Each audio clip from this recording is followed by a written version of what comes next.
Everybody to the Parks and Recreation Board meeting. I'd like to call the meeting to order and like to start off by the Pledge of Allegiance. So if you please stand, face flag.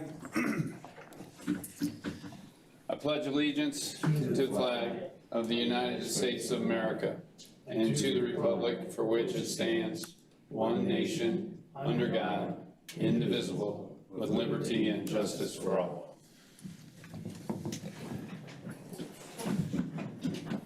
All right, introductions. Why don't we start right here? We'll come around the room. Well, why don't we start online? There you go. What, Mike? Mike, Minnesota's Hilton Head. Eric? Eric Priester, Bluffton. Logan? Logan Cunningham, County Council, District 7. Phil Kaiser, Bluffton. Bruce Yeager, Bluffton, South of Broad. Will McCullough, Beaufort. Carlos K. representing Beaufort County School District. Heather Flynn, Senior Administrative Specialist, Parks and Recreation. Shannon Lepper, Director of Parks and Recreation. Antoinette Burnett, Aquatic Managers. Chuck Atkinson, Beaufort County Administration. Victor Torado, new resident. Parent in the swimming team. Go ahead, man. I'm Eric Nelson, just local resident. Charles. Andrew Gluck, resident. Heather Thornton, resident. Sandra Lomley, resident. Aaron Skewers. Ivana Martinez, resident. Jennifer Montero, resident. I'm Chuck Holland. I'm the Director of Development for South Carolina Swimming. Phil Weiss, local resident. Ken Easty, local resident. Michael Dixon, local resident. I'm Terry Gibson, a citizen. Very good. Well, welcome everyone. Got our agenda here today. To have somebody that wants to make a motion to approve the agenda. I have a change that needs to be made. Okay. I need to add under Booker T, softball tournament.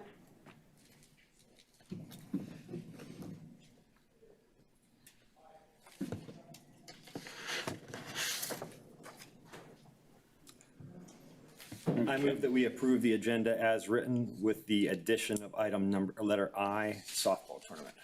Second. All in favor? Aye. Aye. Okay. All right, so now we'll enter into our public comment phase of our meeting, and every member of the public who's recognized should limit the comments to 3 minutes. Subject matter is limited to 15 minutes on any particular subject, and please observe the following protocol. Address me as the chairman in speaking. Avoid any disrespect to any staff members or any member of the board. Confine yourselves to questions under the jurisdiction of this body, and be mindful and respectful of those who are present and others who may be watching on television. So I believe there's a contingency from the Finns that are here. Is there anybody here that's not here to speak on behalf of the Finns or some other subject? I'm not here to speak about the Finns. Well, ma'am, why don't you go up and we'll start with you. All right, it's 3 minutes. And I'll keep the time. Thank you. Good afternoon. My name is Terry Gibson. I'm a resident of Ladies Island, where I've resided for 11 years.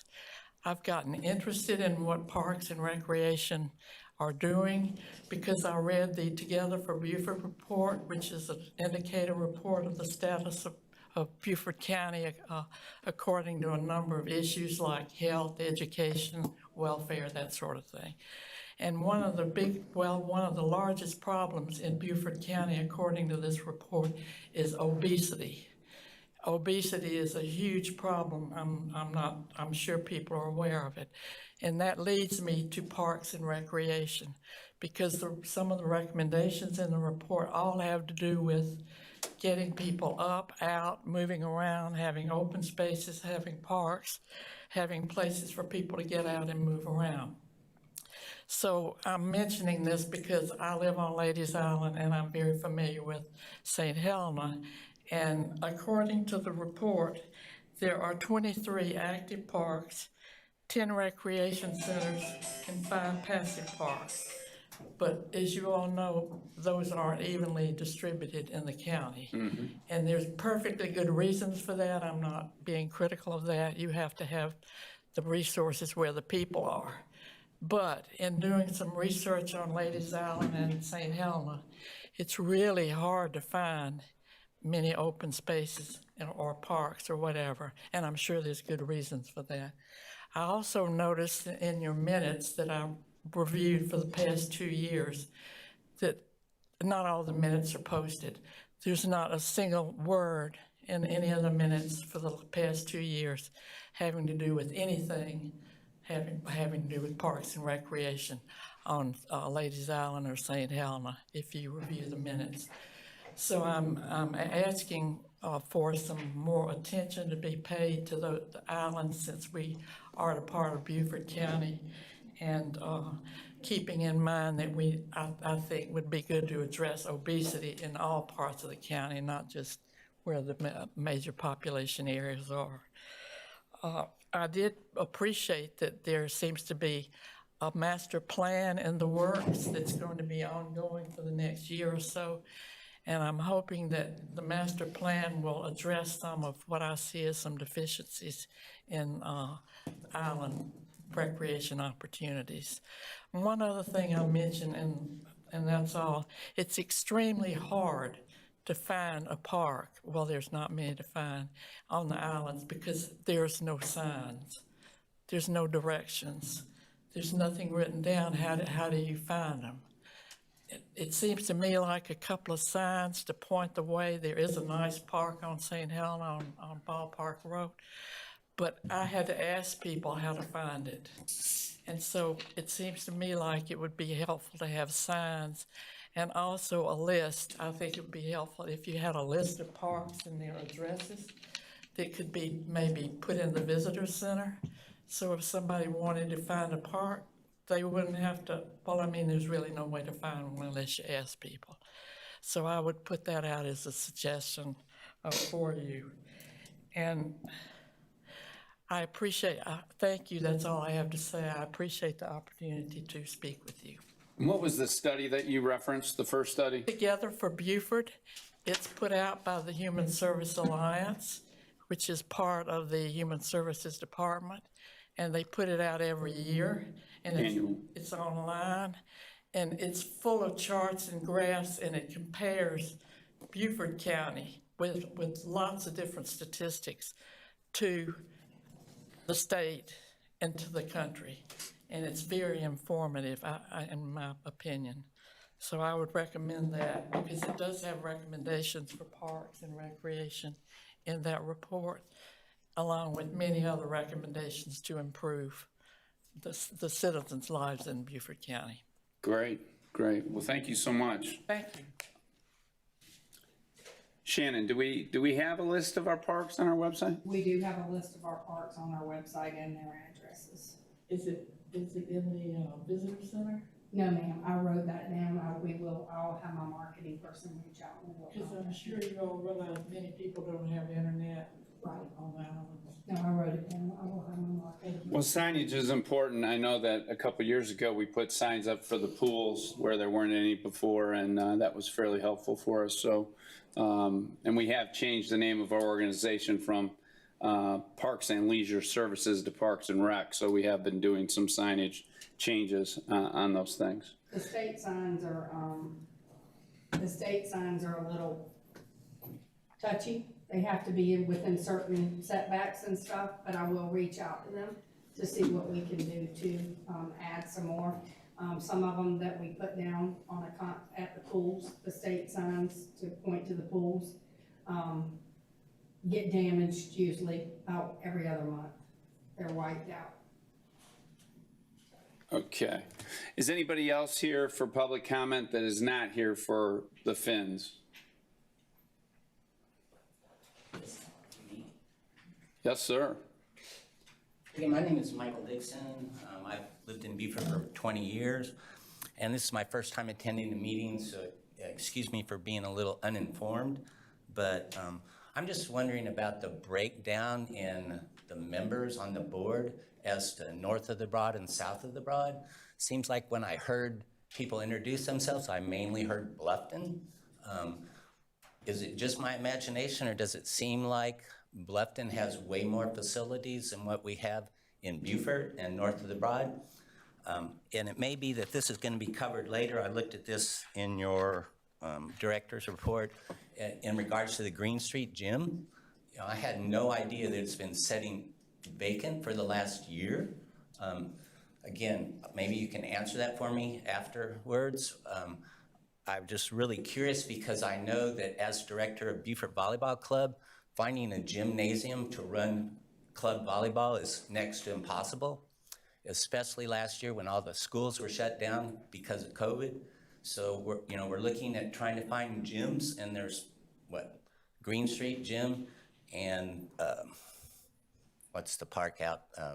Anyway, the other gym that I can't think of right offhand, but anyway, just kind of curious how come there's so few facilities north of the Broad? Is it in regards to fees that are collected? That could be. Well, let me answer your initial question. And the board makeup is equal between north of the Broad and south of the Broad, I believe, with some at-large members as well. Then we have Mr. Cave, who represents the Board of Education. We also have another representative for the military. So that representation is pretty equally weighted. As far as facilities are concerned, a lot of the facilities, at least the facilities that are built, are driven by impact fees that are charged in specific areas of the county. So you are going to see some disparity with facilities being built because that driver is the impact fees that are being paid from the development of residential units when you build a home. So that's some of the reason.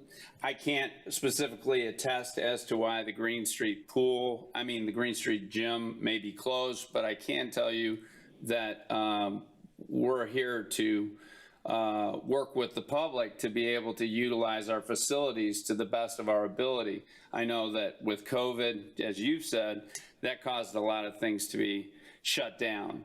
Secondarily, staffing is also an issue for us as well. I mean, we have open spots for people that we can't find, we can't fill. So it's that jumble or the juggling of resources and staff as well. Do you have any comment on that, Shannon? I'll address it in number G. Okay. Okay, I thought that might be covered later on, so. Okay. Yeah, so I was a little premature on that one, but anyway, and I was just curious, are the fees that are charged for the rental of facilities the same through county-wide? Yeah, the fees are driven by this board. This board has impact on the fees with recommendations from our professional staff. And so, yes, there is a fee schedule across the board for all county facilities. All right, well, I'll just wait to hear about Green Street Gym. Can I then make another comment after that, or is this the only time public comments are allowed? Well, this is really the point in time for public comments. What I would urge you to do, though, that if you don't get your answer in the question, is to reach out to our staff individually and ask them about that. Again, we as a group are trying to allocate the county's resources to the best of our ability in those facilities. And again, I can't speak exactly to that, but maybe Shannon will cover that as she said. Well, I certainly hope so, because the lack of gym space and the lack of things for kids to do is a big problem in Beaufort. And so I hope that we can get the Green Street Gym open back up.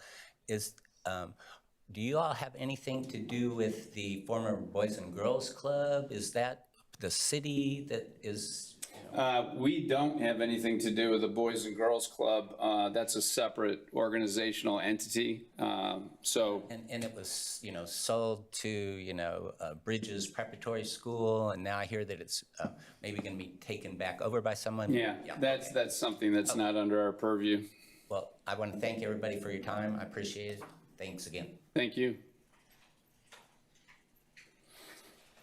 Anyone else here that is not here to speak with regard to the Finn swim team?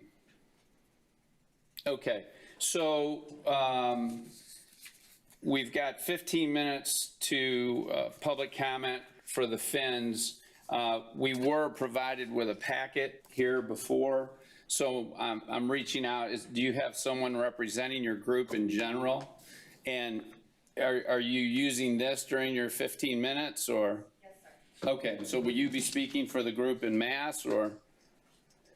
Yes, but if I go over 3 minutes, do I need to ask? No, well, I mean, it's typically 3 minutes per person, but, I mean, there's a lot of information in here. Yes, sir. So why don't you step up here and tell us who you are and tell us what you'd like us to do. Are you planning on going through this entire presentation? My big point would be the first probably 6 pages, and then the rest are testimonials that if you guys want to read at your leisure or whatever, you could, or the other parents can present. Okay, so what we're trying to address today. okay. And thank you for taking the time. My name is Jennifer Montero. I'm here representing Finns, but I'm also a swim mom. My son swims for Finns. So we've had a meeting to discuss the pricing for Finns, and that's where we are today. The current pricing we have is $5 per lane, and we are utilizing the pool from 4 to 7 right now, and that leaves some lanes open for the public. We use 4 lanes for a period of time and 3 lanes, and we are allowed to use additional lanes if the public's not needing them at the time. So right now we're currently paying around $11.90 a month if we utilize the lanes we were permitted to use. The previous pricing, because we were using the pool after hours, was $60, and it was supposed to go from 6 to 7, and it was extended to 7:45, so that was appreciated, but that resulted in us paying $1,300 a month. This is the part where we wanted you guys' input, because y'all are going to be voting on it, is the proposed price increase. If it goes up to $10 per lane per hour, it's going to jump our price to about $2,300 a month if we continue on the plan we are now with the 4 lanes from 4 to 7 and 3 lanes for a period of that time too. And then if we went after hours, the price increase is proposed to be at $110 per hour. We would ideally need the pool for 2.5 to 3 hours. You can see the numbers there. It would jump to almost $6,000 to over $7,000 a month. So the swim team would be unable to continue functioning because they wouldn't be able to afford the rental fees. I also posted there for you guys to review the profit and loss for Finns. So you can see the numbers that if the prices increase to double, the Finns swim team will not be able to continue unless fees come from somewhere else. And the reason why we think that we should be allowed to stay at the price we are is because this is affecting 60 kids in the community. The price increase will not allow us to keep continuing. That's gonna be 60 kids who, some are up for scholarships this year for swim. I'll just talk about my experience. My son's social anxiety, it's helped him. And also, if we compare it to the other swim team in the area, they're paying right around $3 an hour per lane. So, and also the condition of the Bluffton pool is in dire need of repair. So we're using a facility that is not on par with the other swim team. I also included a slide that compares to the other swim team, H2A. They do have a contract, which we would love to have with you guys if you're up to it. They pay $1,800 a month. When you do all the math, they utilize the pool for 154 hours. They are closed to the public completely from 4 to 6:30. We are there with the public, and if we see that we're close to the public, we will move over a lane. We are trying to be very accommodating, but their price per lane is actually at $270. So the final thing is we would like you guys to do the studies that I know Shannon's probably going to address later. to see about the other programs you guys have, but we would like to stay at 4 to 7 with 4 lanes at the price we're currently paying. And if we can get a contract to that, and after your review period, we can sign a longer contract, we would greatly appreciate it. And then I included some pictures of the pool. As you can see, the rust and the showers are working now and all that, and we appreciate that. And then I have testimonials. I don't know if you want me to read them or if you would just like to read them on your own. But we also have Eric Nelson here, who is an Olympic trial swimmer, so you can see the swim team does work, and there's great kids that come out of it, and it helps all of our kids. I'm sure every parent here will stand up and say that. And we just don't want to lose it. Very good. Is that 3 minutes, Shannon? 4 minutes, 15. Okay. All right. Thank you. Thank you for coming. We'll review this information. What I would say, though, to you about the pool, the condition of the pool, we're well aware of the condition of the pool. That's been an issue. We're evaluating the pool for repairs. We have money allocated for that. So this has been an ongoing situation. The Bluffton pool has been a unique situation in terms of, as compared to that, we've done a lot of work on that we could do on the other pools. The work on this pool is a little more intricate, requiring engineering studies and other things. So as far as the condition of the pool, we're well aware of that. We're not happy that that's the condition of the pool either in terms of the aesthetics and rust, but we're working on it. Okay, thank you. Is there going to be a vote today on whether or not we can continue utilizing the pool? Because we were pretty much told that today y'all are going to decide if we can continue with the program that we have right now. Well, what we're going to do is we're going to review this information. We're going to review what Shannon and Matt have put together, and we're going to talk about it. So, you know, I would think we would get back to you with some sort of answer. Again, understand we're an advisory board. We review what is presented to us. We have professional staff that run the department. It's not our job to second guess everything they do, but rather review it in the context of the information that's provided by multiple parties, you included. I would say, though, that we have talked about the pool in the past. 2 meetings ago was when we put forth the alternative rental agreement. We went from 60 to the 110. That was 2 meetings ago. And it was supposed to be for a 6-month period of time. And we're not even at that 6-month period of time, but yet we're back at this. So, you know, this is an issue we have been dealing with on a repeated basis. It's just we would like to know something because we want to know if our consumers. Sure, I understand. I understand, yeah. We will definitely provide you with something. Today. I'm not certain that it'll be today, but it may be, but it may not be as well. If you don't give us an answer today, can we continue in the capacity we are right now? Again, this is not really the role for that, for me to give you that answer. It's for you to speak at this point. So who's ever next, please feel free to come on up and identify yourself. Nice meeting you guys. My name is Lucia Milton.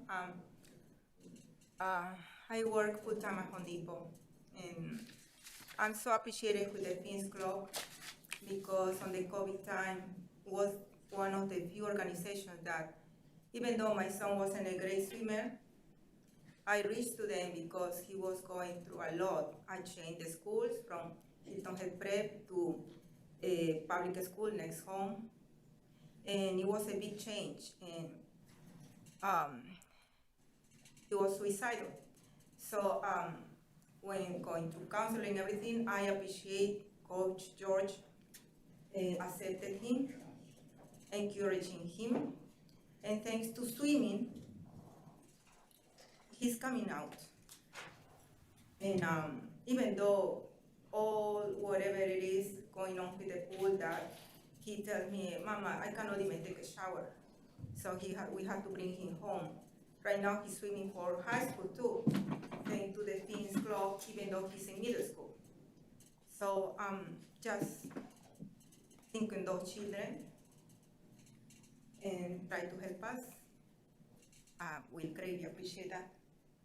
It was a change for my son. Thank you. Thank you.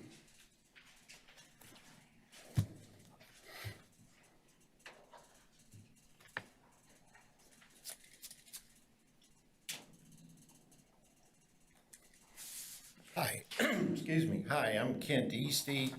The three of us sitting back in that corner basically represent South Carolina Swimming, which is the governing body for USA Swimming within South Carolina. Just an emphasis, we highly support getting the pool up to speed, making this team viable again without a large rate increase. The programs we have had down here, and I've had one of the guys do some research. Right now, there are 11 swimmers from this area that are on scholarships at various colleges to swim. So the program has been successful. We need to continue. You heard about the young man who went to the Olympic trials. I've been to the Olympic trials as an official twice. I know what's involved in that. I've been an official for 30 years now, 21 years of which have been in South Carolina. I've watched swimming grow in South Carolina, and it needs to grow more. We don't need to be deleting programs like the Fins. Thank you very much. Thank you.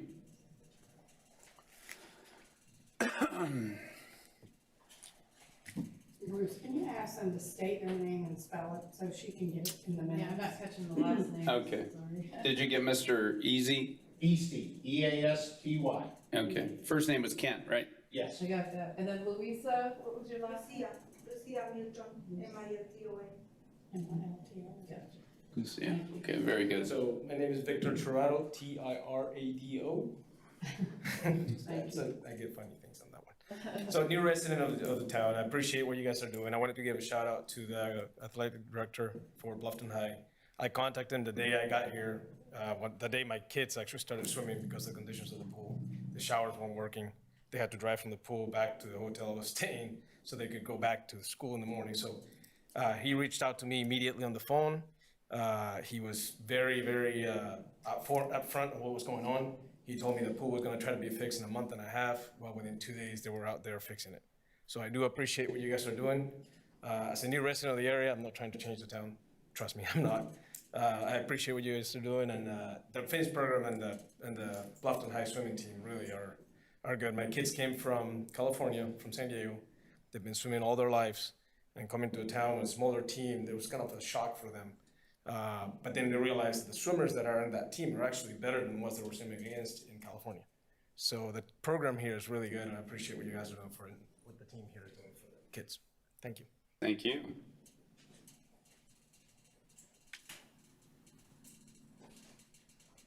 Would anybody else like to speak?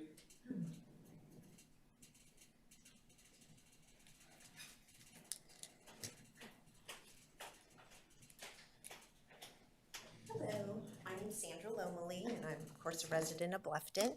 I have three. Lomely? Lomely, L-O-M-E-L-I. Thank you. Thank you. I have three children. One's a student at USCB, another one is at the College of Charleston, and I have a sophomore at May River High School. All three of my kids have swam at the Bluffton pool. My oldest, I had her spine fused, so she had to swim to strengthen her back for the surgery. That's why it's so important that that pool stays there and that it's in good working condition for kids that maybe are in a similar situation, can use the facility. My other two kids were on the Fins, and my son is still on the Fins. He has really blossomed. We've been here 5 years, and I really helped him to be a better person, to, it gives the kids confidence to be a part of a team, to be a part of something larger than what they are. And it's almost like a family. So it's really important that, the kids have that. I think it really helps to build their confidence. I was just curious why the Bluffton pool was allowed to get in the condition that it is right now. That's my question. Like, I've been to the other pools in Beaufort and they seem that they're in better shape. But our Bluffton pool, I mean, there's rust and part of the ceiling is falling, and it's just such a shame. There was rust on the bottom of the pool for the longest time, and my son said that George told them, be careful, make sure you don't touch the bottom of the pool because you're gonna touch the rust and you might get cut. I mean, that's really dangerous. And then a lot of times, the kids were not allowed to open the doors. There was a time that the pool rules where you could not open the doors, and the chlorine is so strong that the kids are coughing. They have to get out of the pool, stand near a door and open it just a little bit because the chlorine is so strong. I don't know if it's the ventilation or what, but I mean, it's sad. You know, and I know that there's, not my child, but I've heard of other kids that have had chlorine poisoning at that pool because of the chemicals, because it's such an enclosed space and the doors are not allowed to be opened. So I think those are things that are, you know, need to be addressed, and want to know why maybe that pool the repairs haven't been done. It's allowed to, you know, when you own a home and you don't fix little things, and then before you know it, you have this huge problem because everything needs to be fixed. It's kind of the same thing. So I don't know if anyone has an answer for me. Well, what I would say is that the condition of that pool has been an issue for many years, and it's been something that's been reviewed and is reviewed on an ongoing basis. The policy of not opening the door, to my recollection, has to do with we need to do that because we can't just open all the doors and the windows to the pool. So we're operating the pool in the best way that we know how to open it, to operate the pool. And the issues with the rust and the repairing, we've reviewed these things. We've sought out money to fix them, and it's an ongoing process. So it has been something that has been addressed, and we're struggling to keep the resource open. Whereas if we just shut it down, there will be no pool. So we're walking a fine line there, doing what's best for the community while also protecting the safety. Because I can assure you, we have absolutely no interest as a county in having a facility open that is going to make people sick or get people hurt. So the other alternative is just shut it down. And that's not something we want to do either. So if you do look back at the minutes, as the First Lady mentioned, she hadn't seen anything in the minutes regarding what she was here to speak of. I think you'll find over the last 8 to 10 years, there have been issues in the minutes dealing with the Bluffton pool and dealing with funding and how to improve it and repairs that are to be made. Okay, and I thank you for that answer, but I just don't understand how, and I've been to different swim meets and have gone to different pools in the county, and it just seems like the Bluffton pool is in bad shape compared to the pools. Again, it's a design of the pool. The pools aren't the same designs. I mean, they're similar. Have you been to? Well, yeah, I've been to every pool that we have. Okay. So yeah, there are some unique attributes to this pool. My kids learned how to swim in that pool. Okay. So, and that was 20 years ago. Okay. So it's a struggle for the county, again, to allocate our resources with pools. We do have 3 pools. We operate the pools on an agreement with the Beaufort County School District. That background goes way back as to why we operate the pools under that agreement, but it's basically to teach people to swim because our county is almost 80% water. So it's a public service in order to teach people to swim, to save their lives if they ever get involved in our community in one of our waterways. That's the main purpose that the pools were put together in the first place. And we operate that under an agreement with Beaufort County to do that. And that agreement is up, Carlos, do you know when? I'm not sure. But yeah, I think it's in 2 or 3 years. So the pools are resources that we have primarily for safety purposes. And then also, we want to use our pools for recreation as well, swimming on the other hand. But I'm giving you some background as to why the pools were put there, and their primary purpose is for us to teach people how to swim.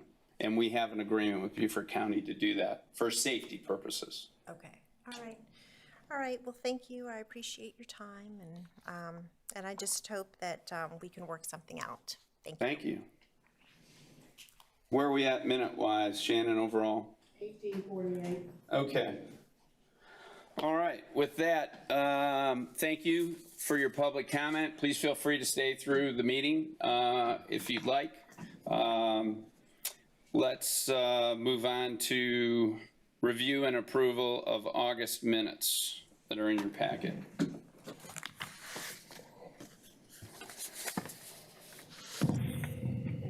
Mr. Chairman, I have a request on page 4 of those minutes, the second bullet point. That motion was actually made by me, and I am not aware of who the second was, but I do know that I made the motion for that. Yeah, you mean for the Parks and Recs director? Yes. That's yeah, right. I didn't make that motion. Okay. We will go back and review the video and make that correction in the minutes.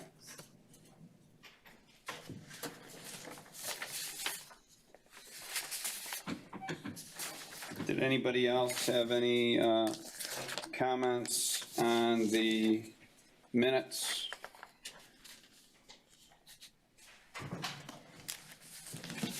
Can I get a motion to approve the minutes of our last meeting? So move with the correction. Second. Call the question. All in favor? Aye. Aye. Okay. All right, item number 7, Island Recreation Updates. Frank? Sewell? You there, Frank? Think so. Can you hear me? Yeah, Frank, can you, I know you usually stick around, I know you're on Zoom, but can you stick around for item F under the director's report? Yeah, I was going to stick around for the whole meeting. Okay. I may go dark, but I'll be listening. All right, very good, Frank, thank you. Perfect. So first of all, we're in our full fall schedule. After school programs up and running. It's been kind of a challenge, obviously, with COVID and some other things, but we're up and running. We probably have about 60 kids a day. We have 80 kids registered, which is a few more than what we had last year during this time. Soccer programs off and running. Bob Rozak's putting together teams now. Hopefully have them on the field in a couple of weeks here. Pretty excited. We've got about 500 kids, and that's kind of our standard number now, having 500 kids in our soccer program. Kind of a unique thing, we're running a youth basketball clinic. Jesse Eddy, one of our program supervisors, running that, both for middle school and high school, and we have some nice numbers in there. It's always nice to see that sport kind of in the off season kind of running very well. Talk about the pool a little bit. I mean, I mentioned last time, and once again, we've been able to maintain our hours, but unfortunately, we haven't been able to do programming because of loss of staff. We're hiring staff, we're training new people, but as we move along, hopefully we'll be there. We also serve hosts to Hilton Head High School swim team, and we're also serving hosts to the Christian Academy swim team. So we've got a couple swim meets coming up, and so that's been going. People are swimming still. It's just a matter of finding the staff to teach the lessons and some other things that we're able to do. Water aerobics lady, I think the other day, Brandon Brown told me, water trick, said we had 35 ladies in there, water aerobics. So those type of classes are still going well. We have instructors there. Our fitness program, we've kind of made a minor adjustments with COVID. We moved all of our fitness programs out of our fitness rooms and put them in the gym for the most part in the morning hours. Kind of readjusted our gym schedule, open gym schedule to accommodate that. We'll do that for a while as we see how things progress, and we will continue to do that. Senior Center, we're still open. We have a picnic down at Shelter Cove Park tomorrow. We have like 35 people, but for the most part, and some of the game stuff that we do, we've seen a drop off. The exercise classes seem to be going well. For those of you who don't know, the town has begun the master planning process. They had several meetings over the last couple of weeks for the Mid-Island Park, for Chaplin Park, and for the Crossings Park. They've had some initial meetings with public input, and it's a pretty exciting time. But one thing I would like to mention to the commission, and something I know that something that we would need your help on, and there's a lot more to it than just saying, hey, yeah, we ought to do it. But I think there needs to begin conversation like there was earlier, about 18 months ago, 2 years ago, with the sheriff's department and how things were going to work. Having the management of Barker Field go to the town of Hilton Head. I think that would be really good in the process that we're doing now in the master planning and having that facility. I know there was conversations about 2 years ago.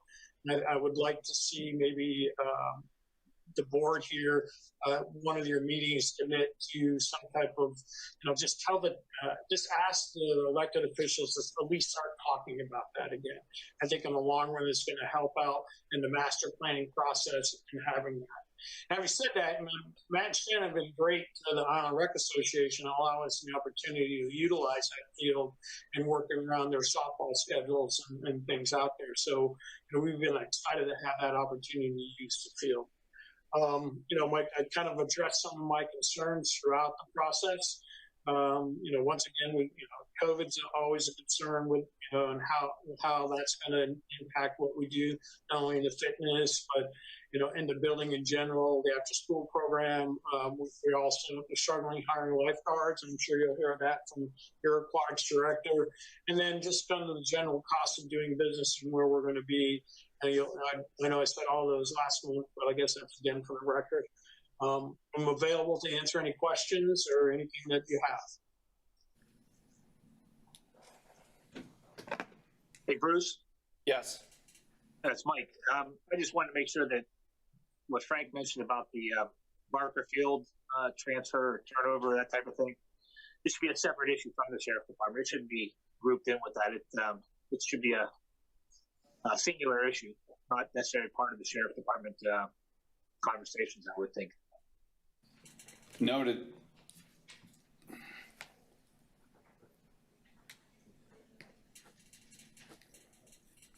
Questions? Hey, Frank, as it pertains to Barker Field and you're mentioning, I know that Shannon and Matt you all have worked together quite a bit in utilizing that facility over the past year with softball and everything, the past few years. How do you envision that going forward? Well, I mean, in my opinion, it would be great if it was underneath the town, and the town could include that as part of their four-park master planning. I think in the original master plan done by Lowe's Design that came to the town of Hilton Head and looked at all the facilities, they made some recommendations that the Crossings Park become a baseball facility, and Barker Field, along with Barker Field Extension, would be like the field facilities. And I think that would be great for the community, and we would have specific locations for specific sports. I think with the move toward having the town operating, it would kind of put everything together, piece all the parks in our ability to program out the parks together. I mean, as I mentioned earlier, I mean, really, Matt and Shannon have been great, and working with them has not been a stumble at all for any type of programming. I'm just really kind of talking about consolidating. I mean, I don't know what other responsibilities the Parks and Recreation Department, the County Parks and Recreation Department has over here when it comes to maintenance or other things. But the reality of it is really kind of consolidate what we're trying to do here in the town of Hilton Head with the master planning and those type of things. And that's why, it should be a separate issue away from the Sheriff's Department discussion. And, we need to figure that out as a community. Shannon, do we primarily run softball there, or do we do something else there? We do, we run our softball program out of Barker Field, but this is a discussion that is in council's hand, Gotcha. not something that we need to be addressing and Okay. handling. All right, very good. Anything else for Frank? Thanks, Frank. All right. Shannon, Director's Report. So, update on the software, it is going amazingly well. We actually enjoy getting on the computer and checking people in and having people sign up and programming. Max Galaxy going out of business was probably the best thing that could have happened to Parks and Rec. So it's moving along. We are in the membership phase. We are in the registration phase. And we will be moving to the pools next, and then we will go into the rental phase of it. So we are doing extremely well with it. So that's for people signing up online. And then this is our first run through it. So as far as reaching, we can use this software also to reach back to people once they're in the system. Is that Correct. Okay. They have a wait list, so once registration ends, they get plopped over to the wait list. So it's been really good. We no longer have pen and paper wait list. So it's been a real blessing for us. Pickleball update. So as you can see, the picture on the left is Southside. The picture on the right is Shell Point. We now have at each of those sites 1 tennis and 2 pickleball courts. They have now moved to Bluffton Center in Bluffton, and they began that yesterday. So with those 3 particular sites, we have converted, instead of having 2 tennis, we have the best of both worlds now, and we have 1 tennis and 2 pickleball. So pickleball people were extremely excited about it. They've reached out to Eric. They have thanked him for making this happen, and they have got a place to play now until we can get the pickleball complex built. So it's been a real good thing. That's awesome. Fees. So lane rental fees. As I sent you the information on back in 2016, it was brought to the Parks and Rec Board, but never made it to the minutes for their lane rental fee. We upped it from $5 an hour per lane to $10 an hour per lane, but it never made it to the minutes, so therefore it never became official. So we need to revisit that and make a decision if we want to stay at the $5 or if we want to go to the $10 rental fee per hour per lane. Okay. My question to you in this is that this decision, we already agreed to do this previously. I mean, almost 5 years ago. Correct. And Mike, do you remember that? Yeah. Eric, were you there then? Okay. So that's 5 years ago. So, and then your item F for the fins, it's going to impact that. So, we can decide whether we want to address this now or do we want to address this with F, or again, this is something we approved 5 years ago. For those who weren't on the board, it just, for some technicality, we didn't catch it. Are you recommending that we approve that at this moment? We have not been we have been charging the fins the $5 per hour per lane. Right. But others, we have charged the $10 Okay. per hour per lane. All right. From a business standpoint, can you make it on $5 an hour for the FINS program? Or do you lose money? When I get to the fins, I will I will tell you in your packet where the fee revenue. Yep. Hi, Chuck Atkinson, County Administration. So the reason, Shannon and I discussed this, the reason they're on there separately is this involves more than just the fence. This is lane rental for any group that comes in. So when we're setting fees, based on our discussion, it's probably best not to focus on a group. Sure. Of why we're setting fins, and clearly Agree with that. that's your prerogative. But we have a number of other groups who would like to use the pool facility, who has, they've approached us, and we need to quote them a number too. So the specific issue with fins, I think, is the after-hours use, which again, once we establish an after-hours use and open up a facility for any group, we have to look at it for any group, because if we let one group do it, we're a governmental entity, we have to let all the groups do it. To where this one is a fee for a lane in a pool, regardless of who it is. So I just wanted to add that as context. No, I appreciate that. So from my perspective, let's have some discussion on this, but from my perspective, we approved this 5 years ago. I don't see anything between when we approved it and now that would lead me to ask a question other than, is $10 enough relative to that's what we should have been charging for the last 5 years. So discussion, please. Just to clarify, all of these various third-party entities tabling the topic of fins, speaking in generalities for everybody, have they been charging the $10 fee that was agreed to roughly 5 years ago? So we don't have a whole lot of lane rental, but this is one of those things that, if we do have some and we have charged some, we can go back and take a look at it. But this is something that was agreed to, just not, for lack of a better way to describe it, properly documented. Correct. Okay. And again, not because I wasn't an active participant at the time that this decision was made.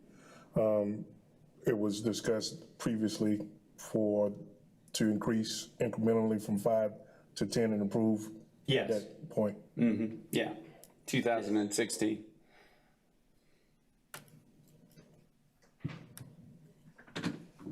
Yeah, my recommendation, Mr. Chairman, is that since we previously approved a change from $5 to $10 that it just didn't get documented appropriately, that I'd be happy to make that motion that we do move that from $5 to $10, given that that was our previous intent. I would like to second his motion. I remember that meeting vaguely, but it's been a while. Okay, any more discussion? Call the question, all in favor? Aye. All right. Opposed? Thank you. Visitor fee. So we've had a couple of people, very rarely happens, but it does happen occasionally. So I know I brought back to the board, probably been early 2020, where we established a visitor fee. So if a grandchild came to visit with the grandparents, that the grandchild could come in for the $5 visitor fee, even if they were out of state, out of county, whatever they were. So recently we've had a couple of situations that, an example is a patron came in and her sister was staying with her for a week. She was a grown adult and staying. She wanted to come each day and walk, and they wanted to use the facility. And she asked me why we just had the fee for the grandchildren and not for the taxpayer and her family member that was there. So they wanted to come in every day and walk, and it would have been $10 a day.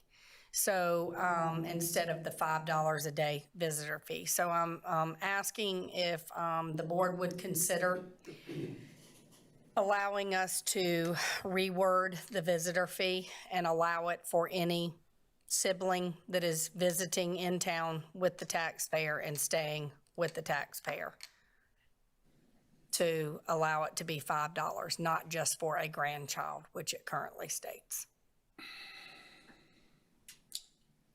So to clarify, our fee, visitor fee, was for a direct family member prior? It was for the grandchildren only, not family members. So the current language states the word grandchild as Correct. opposed to sibling or relative. Correct. I move that we change the subject language to reflect sibling or relative as opposed to grandchild. Second.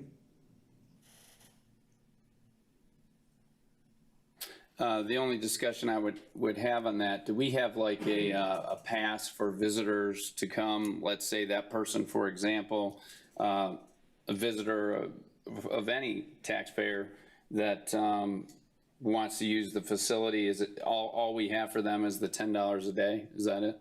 Or the $5? If they're out of state, if they're out of If they're county, out of it's state. $5, yes. Okay, all right, we don't have like a week fee or We do not have a something? visitor pass. That is something that I could discuss with the staff and bring back to the next board meeting. And Yeah, I think that might make some sense. You know, if someone's in weekly town pass. for a week or two and they wanted to, pay $30 for the week. Frank, do you have a fee like that? This would be, if they were here for a week, yeah. Well, right now it'd be $25. Frank said he was gonna stick around. I'm here, sorry. Do you have like a non-relative visitor fee, like for a week at the rec center for people to come use your facility, or have you just gone to the per diem? No, we do dailies and we do weeklies, and it can be as much as $30 a week, or it can be $7 a day, $10 a day, depending. Seniors and students are 7 and adults are 10 a day. We don't. One thing, we're a little bit different. We don't recognize where you live, obviously, because Hilton Head being a tourist area, if somebody comes in and wants to use a facility, they just have to sign the waiver and pay the fee. Okay. So as far as the motion that's on the table, I would just recommend that you do exactly what you said. Come back to us for the other. Okay. But call the question on the motion at hand. Do you want to restate the motion? That the language in the subject matter be changed from the word grandchild to instead state sibling or other relative. Family member. Call the question. All in favor? Aye. Aye. Opposed? Okay. All right, and then the last fee, so kind of along the same lines. And we do have, and this will kind of tie into G, and I will get into that when I get to G. But currently, we still do have college kids that live with their parents that are local, that go to the schools, or college kids that are, here going to college at our local colleges. And our current Kids Free is for high school kids. And I would ask the board to consider allowing us to allow the college kids to come in and use the facility as well as the high school kids. The high school kids are free. Correct. And I'm asking that we include the college kids. Are they showing ID as part of how they? We require their life to be laid out on the line. So we get everything from leases to college, to IDs, to letters from parents. We fully make sure that they are in fact who they state that they are. How many people are we talking about?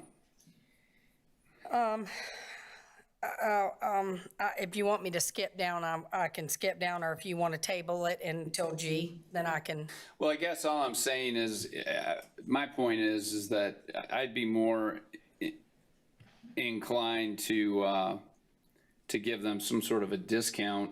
I don't know how many of them are, local or not. I mean, USCB has facilities. I don't know. I just think, I think our facilities are for our people first, and I don't want to have them not come. But we've got some good facilities. It's wear and tear. I think they should pay something. But that's just my perspective. Question is, are we talking about college students who are just back in town on vacation, or what's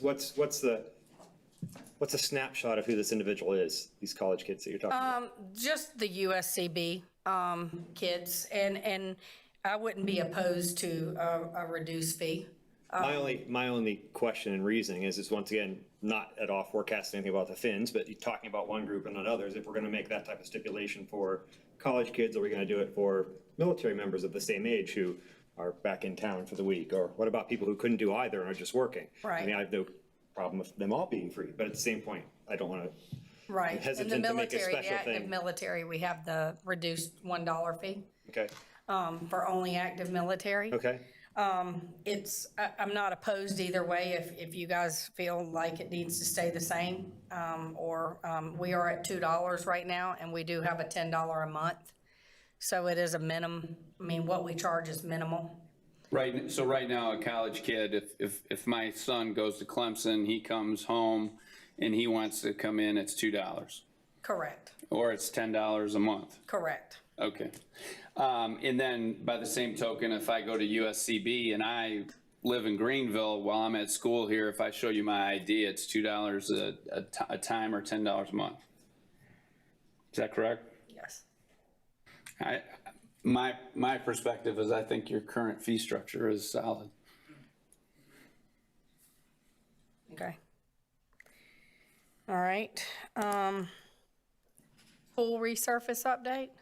So with the pool resurface, I will give an update and I will address some of the issues. So the pool in Bluffton was finally resurfaced. We finally got to open. The day that we had it inspected to open, the hot water heater exploded and we had to replace that. So in light of not keeping it closed for a couple of more weeks, we chose to go ahead and open the pool to the public without the showers. So, which is just extra. But we did get it open. They did get the water heater replaced and we got the showers on. So the showers were available, but only cold showers. There was no water. Okay. They turned the water off. So, Oh, I got you. yeah. Which all through COVID, per DHEC, showers weren't available to be used anyway. So this was not anything that hadn't been going on for a while. As far as the doors, we have started opening the doors back up. We had some issues with the doors. We had to get the glass company out. As the pool sits and settle, they are glass sliding doors. Glass sliding doors do not always function the way that they are supposed to.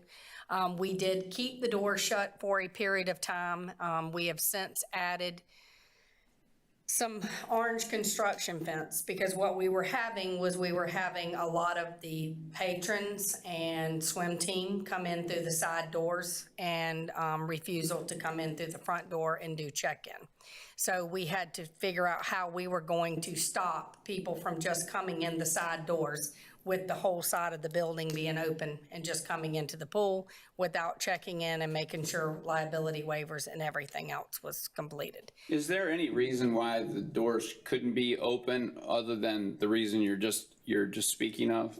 It seemed to me at one time, I thought, well, why don't we just take them all down, and just have it be open air pool, from the side. So, but it seemed to me there was some issue with that. Yeah, well, like I said, some of the doors would not open. And then, like I said, we stopped it for a while. It's gotten under control. Everybody's been really good about it. We put up the orange safety fence to keep people from just coming in. And the doors have been reopened. We did open them during the COVID because of DHEC requirements. And so they've been open. As far as the rust, and the reason that the Bluffton pool has more rust than the other two pools is because of the chloramines in the air and the use of the Bluffton pool, which is a higher used pool than the other two pools. We have one pool south versus two pools north. And so when the engineers went in and they have looked at all three pools that are identically alike, it was determined that because of more use at the Bluffton pool, the chloramines have caused more rust to the structure. So we are aware of that. The engineering has it out right now, working on a proposal to see what we need to do. And then we will take that back to council, and then council will relook at the money that they have currently allocated versus the money it's going to take to repair the pools. The contract is in, with us until 2025. Oh, okay, to run the pools? Correct. Okay. And can you refresh our memory on those numbers for? The first time the proposal went out, county council had allocated $500,000 for the, to have the 3 pools repaired, and the budget came in at 1.4 million, I believe it was. We have taken the 500,000 and we have used it to resurface the pools.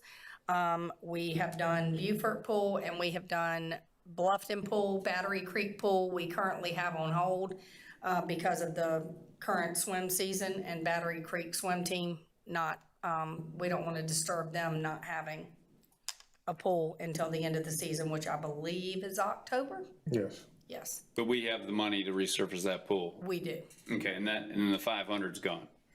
Well, we spent, it was approximately 150,000 for the 3 pools, so there's 350 left allocated.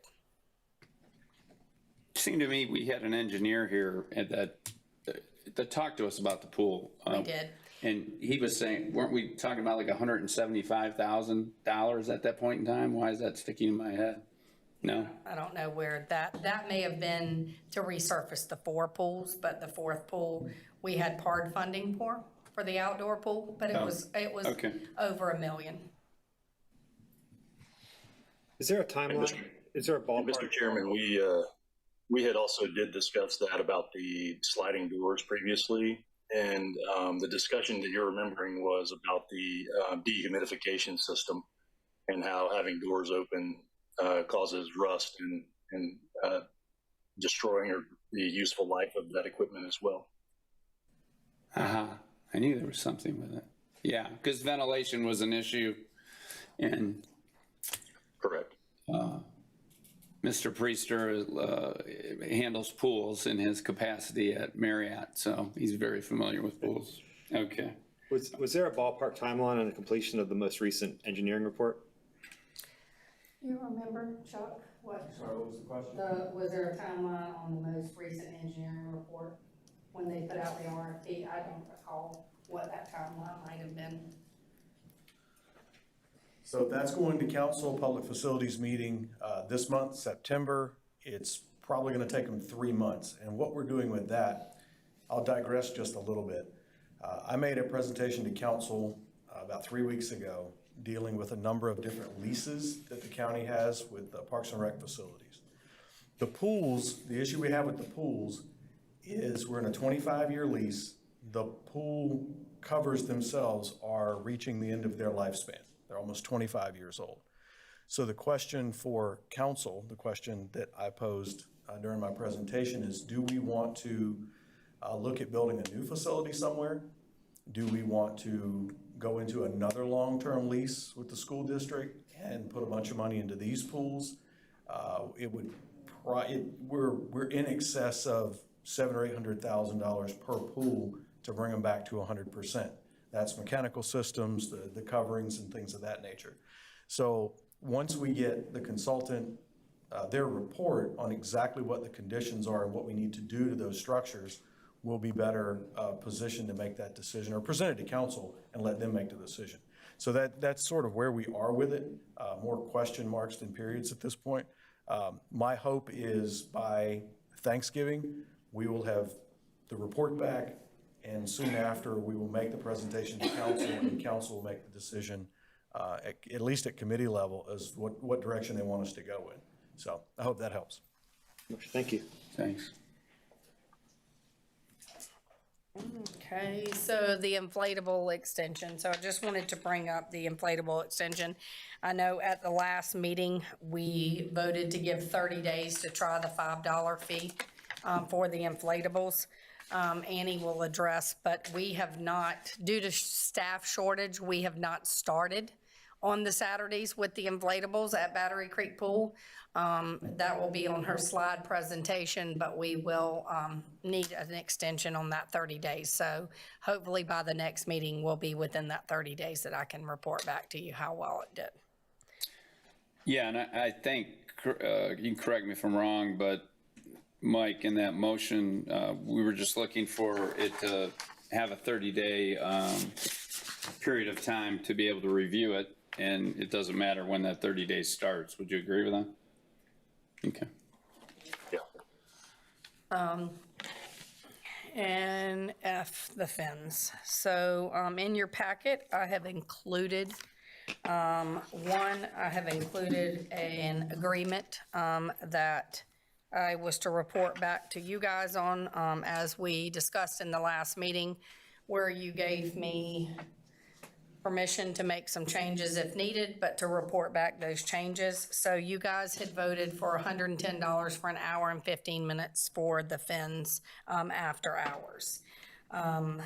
That, as you can see from today, caused a stir, and so I added to an hour and 45 minutes to the $110 after hours.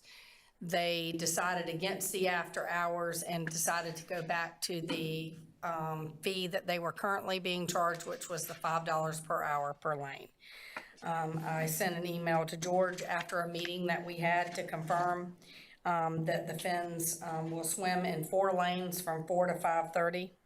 And if that time the public is not using the pool, he may expand into 5 lanes at 5:30 p.m. The swim team will go to 3 lanes until 7 p.m. At any time during this period, there are open lanes. The team will work with the lifeguards and expand. If a member of the public comes to swim, fins will move back to 3 lanes, and this was an agreement until the Parks and Rec Board meets in September, which is now. I have also included in there a email that we received from a citizen asking for water aerobics. And we do not currently have the water aerobics. We don't have the pool capability. I've also included in there an email from the lady with the Autistic Foundation. She is asking for lanes. She would like Mondays and Wednesday evenings from 5 to 7 and Fridays from 2 to 7 beginning in October, which right now we don't really have the capability to do that and still stay open, open lane swim. And then I've also included the Bluffton pool revenue that Matt put together from just for year 2021.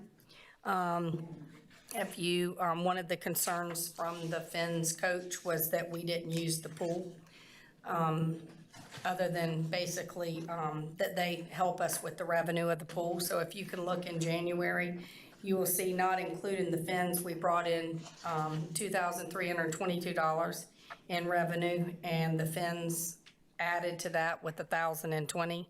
In February, we brought in $3,812 in revenue, and the Fins brought in $1,020. In March, we brought in $5,293 in revenue, and then the Fins added to it with $1,250. In April, we brought in $4,782, and the Fins added to it with $1,140. And then in May, we brought in $3,743, and the Fins added revenue of $900. So Shannon, that means that during the period that we're looking at right here, the Fins were anywhere from 20 to 30% of the Bluffton pool revenue during that period of time? Correct. And as far as the Fins, when they're having, would you say that the time that they use at the pool isn't peak time of the pool? The afternoons, so, you know, the afternoons, that's the hardest part for us. So right now we have 75 kids on a waiting list for swim lessons.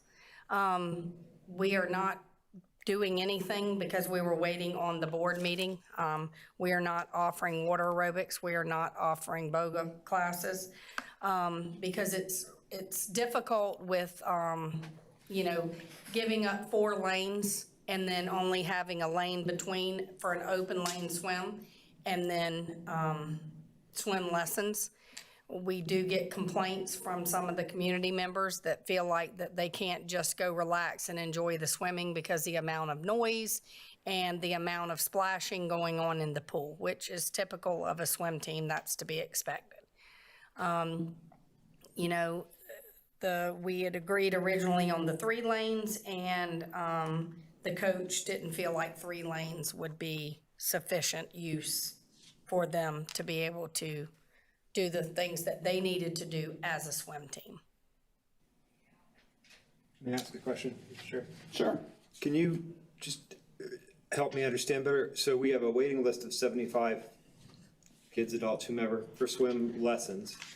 Why is it that those aren't ongoing, or did I misunderstand that?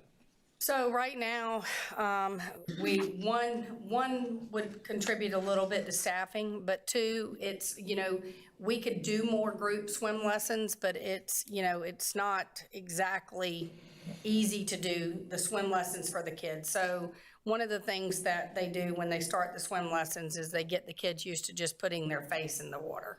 Well, if you've got a swim team that's kind of rocking the pool, you know, the water's not exactly calm for the kids to just put their face in the water. So, you know, it's not all the fins. A lot of it has to do with, like I said, staffing and the ability to get caught up with the swim lessons.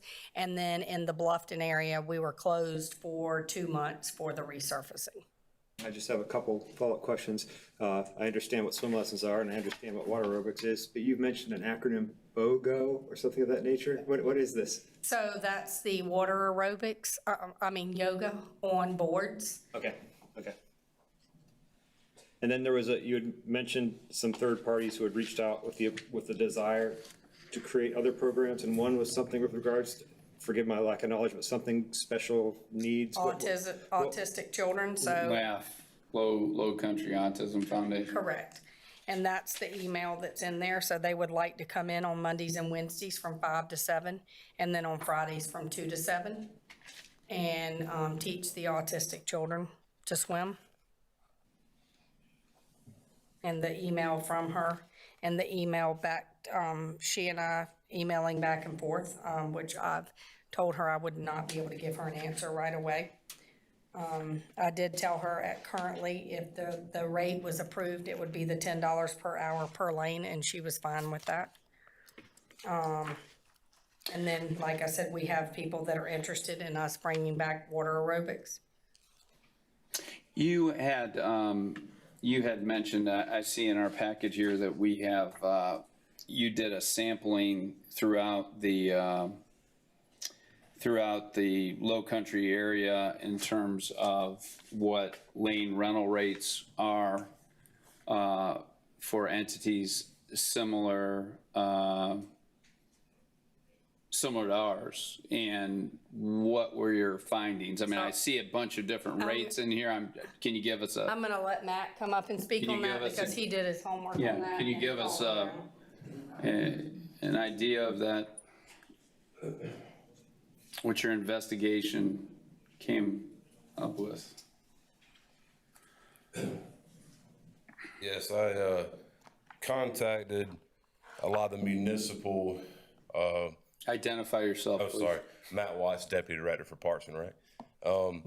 I contacted, as y'all probably are aware, there's not a whole lot of municipal-owned indoor pools in the state of South Carolina. Most of them are, if not in the Low Country area, in some of the bigger departments such as Greenville, Myrtle Beach, and in the Low Country, but it's along the coast. But I got in contact with 4, and as you can see, it's in black and white in the emails, so it can be documented that North Charleston has 2 separate pools that they allow a private swim team to use. One pool, they charge roughly $4,000 a month. It's their aquatic center. They state that they have every swimmer that uses that pool from the private swim team get a membership. So their membership is $40 a month. So that's how they handle that side. They have another pool that they have, the swim team uses that pool as well. And So each person that's on a swim team pays $480 a year to use that pool? Correct. That's what he stated in the email, yes. Then the other North Charleston pool, they said that they charge, it's the same swim team that uses that pool as well. They are charged a monthly fee of $3,600 a month to use that pool. Do we have any idea in terms of amount of time of the pool? Is it similar to what the Finns are using for us now? Yes, it's usually, you know, after hours, as it states in here. They say they use it for 2+ hours every night. They do state with the North Charleston pools, they will close down for the swim team to use it completely. But they'll, the other pools that I spoke with, Mount Pleasant for one, it's actually the exact same swim team. I guess they're like the New York Yankees. They pay for a pool in Mount Pleasant. Talking to Nicole Ashby there, that's not documented, but I'm sure she would talk to whoever called her, and she said that it's anywhere from $4,000 to $8,000 for the pool in Mount Pleasant for the private swim team to use per month. And the last person I spoke with was the city of Myrtle Beach. Amanda there, their rates are not far off from ours actually. Their pool, they just do a lane rental that whatever hours that private swim team uses it, they pay a $10 per hour lane rental. But they did say that if it is closed down to the public completely, that it's like how ours for special events should be, or for some cases are, is, you know, just a larger fee that they basically rent the entire facility.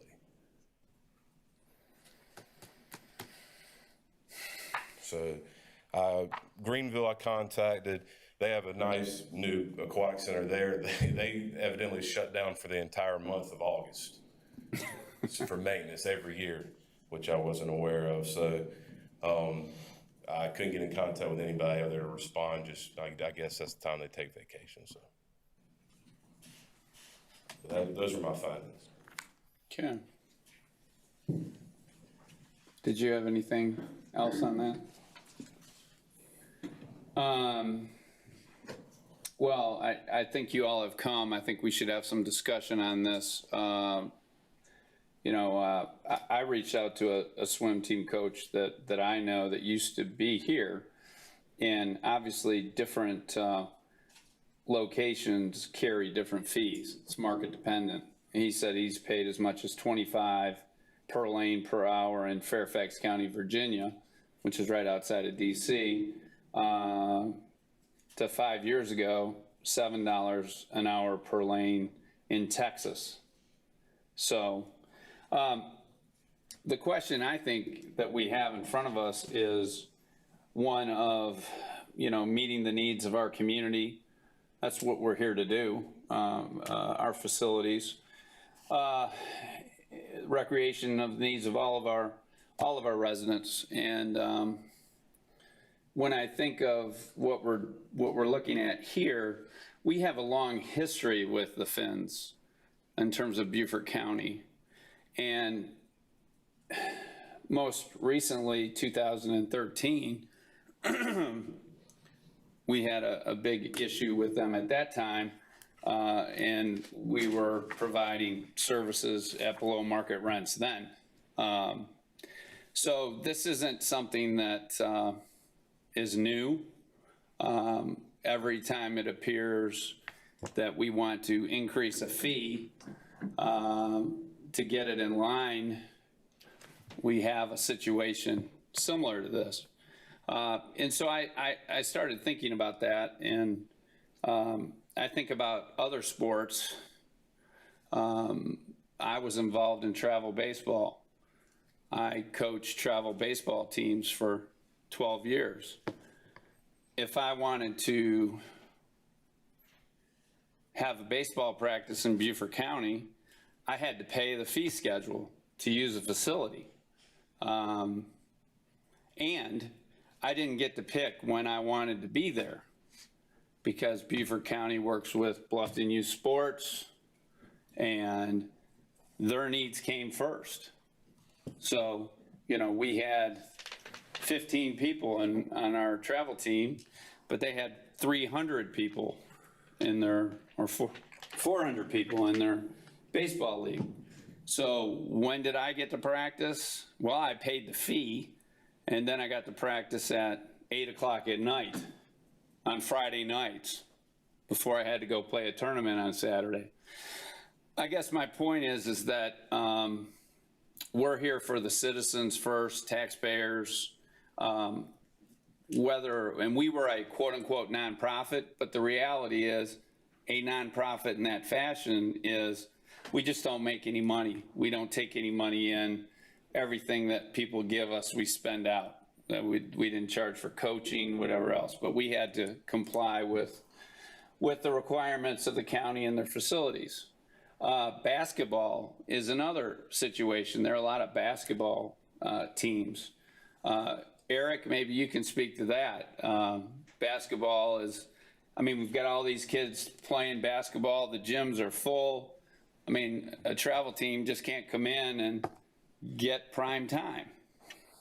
Yeah, Bruce, we've had several opportunities with various travel teams. I think there's about 3 or 4 different travel teams in our area now, and we've addressed that actually in these board meetings because of the way they were trying to circumvent the system to try and create ways for them to practice at the gyms in Bluffton and other areas. And so I do agree. I think it all needs to be looked at the same way.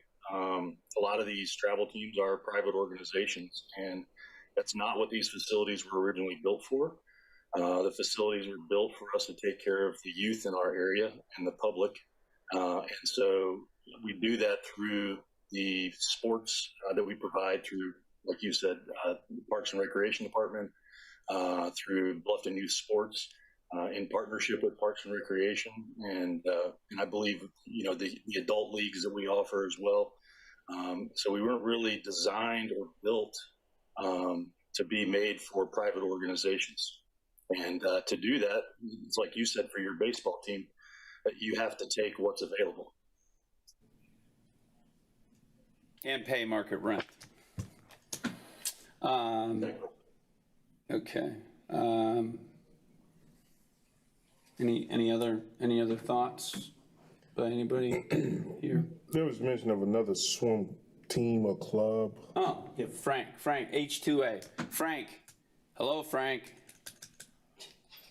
Can you hear me? Yeah.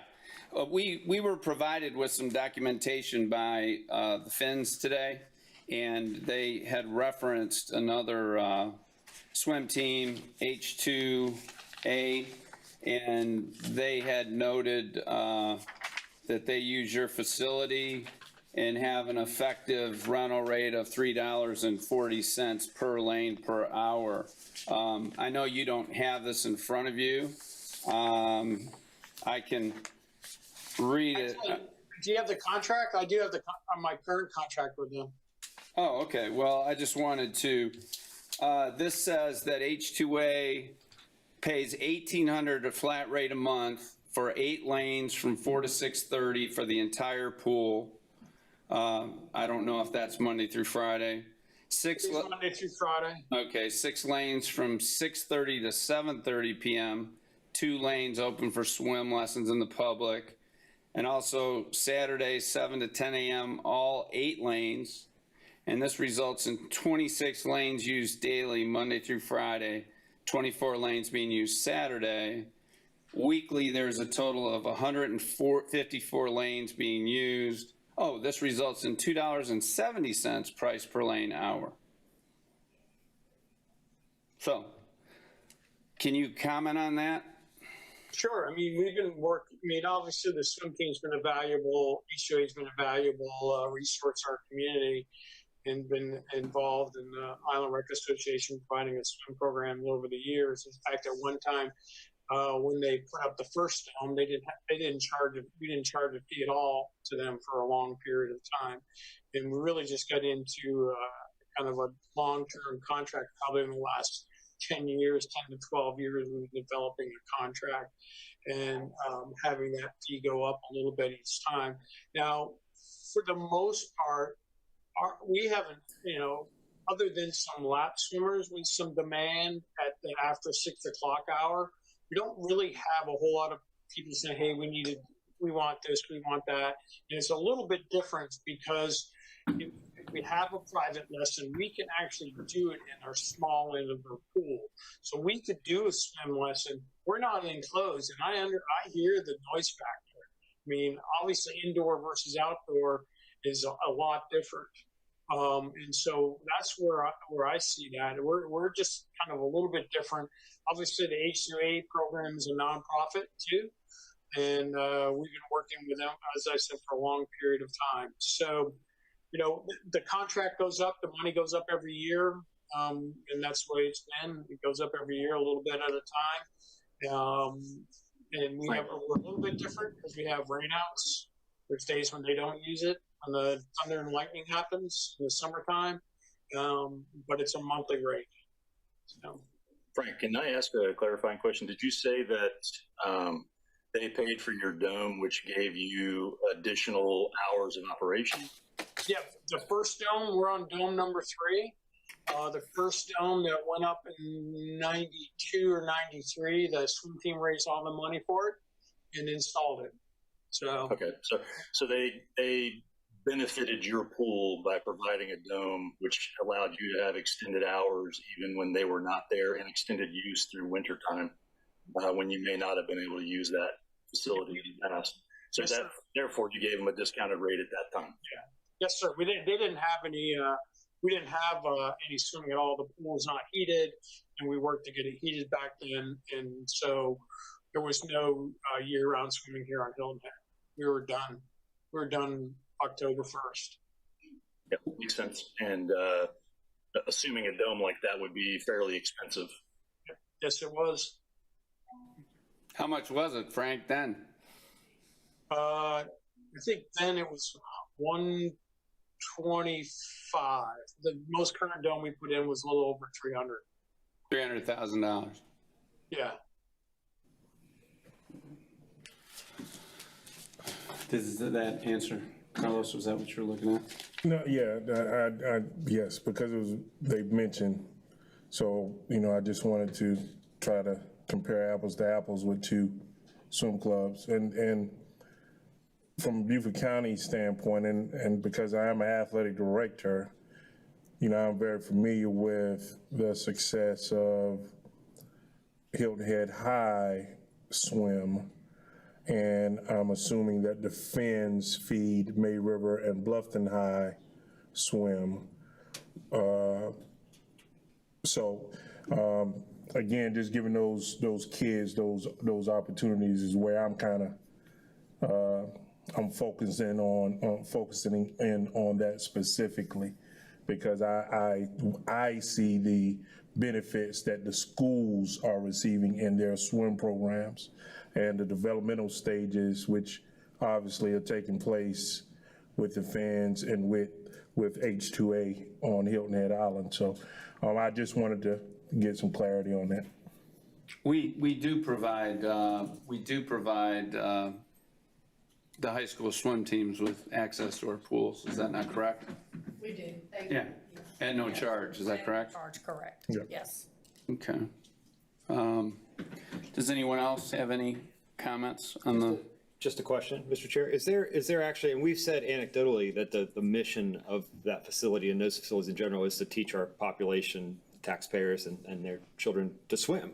Is that documented? I mean, is there like a mission statement that says? There is in the contract, and in the contract with the school district, that was the point of the joint contract with the school district, was to teach the children to swim. And I'll go one step further and tell you that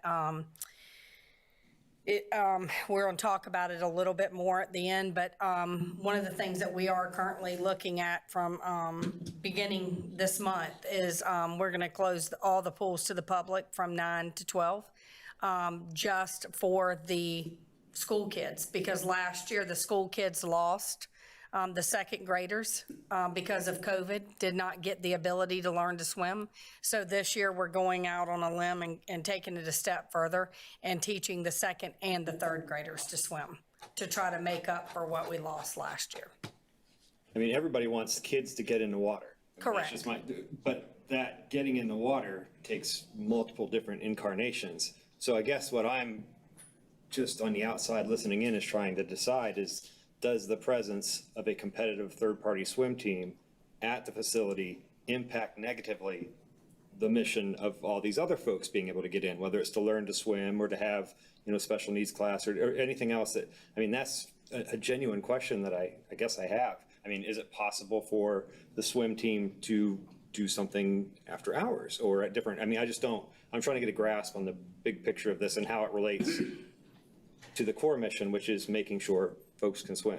I don't have an opinion yet. I'm trying to learn. Right, and I'm not sure, you know, I guess it could be 50-50. You know, some kids can be intimidated by it. Others may be, they may be role models for. So, you know, I'm not really sure what a kid sees when they see, I guess one of the things like Bruce brought up earlier is that I will say is, you know, we're not opposed to the after hours to make sure that the kids still get to swim and get to be part of the swim team. But if there is an after hours, just say hypothetically, I don't know if this is a solution or not, but if there was an after hours solution, then I assume you're going to need staffing because there's liability on behalf of the county. You probably got to have somebody there. And I assume that's going to be paid at overtime.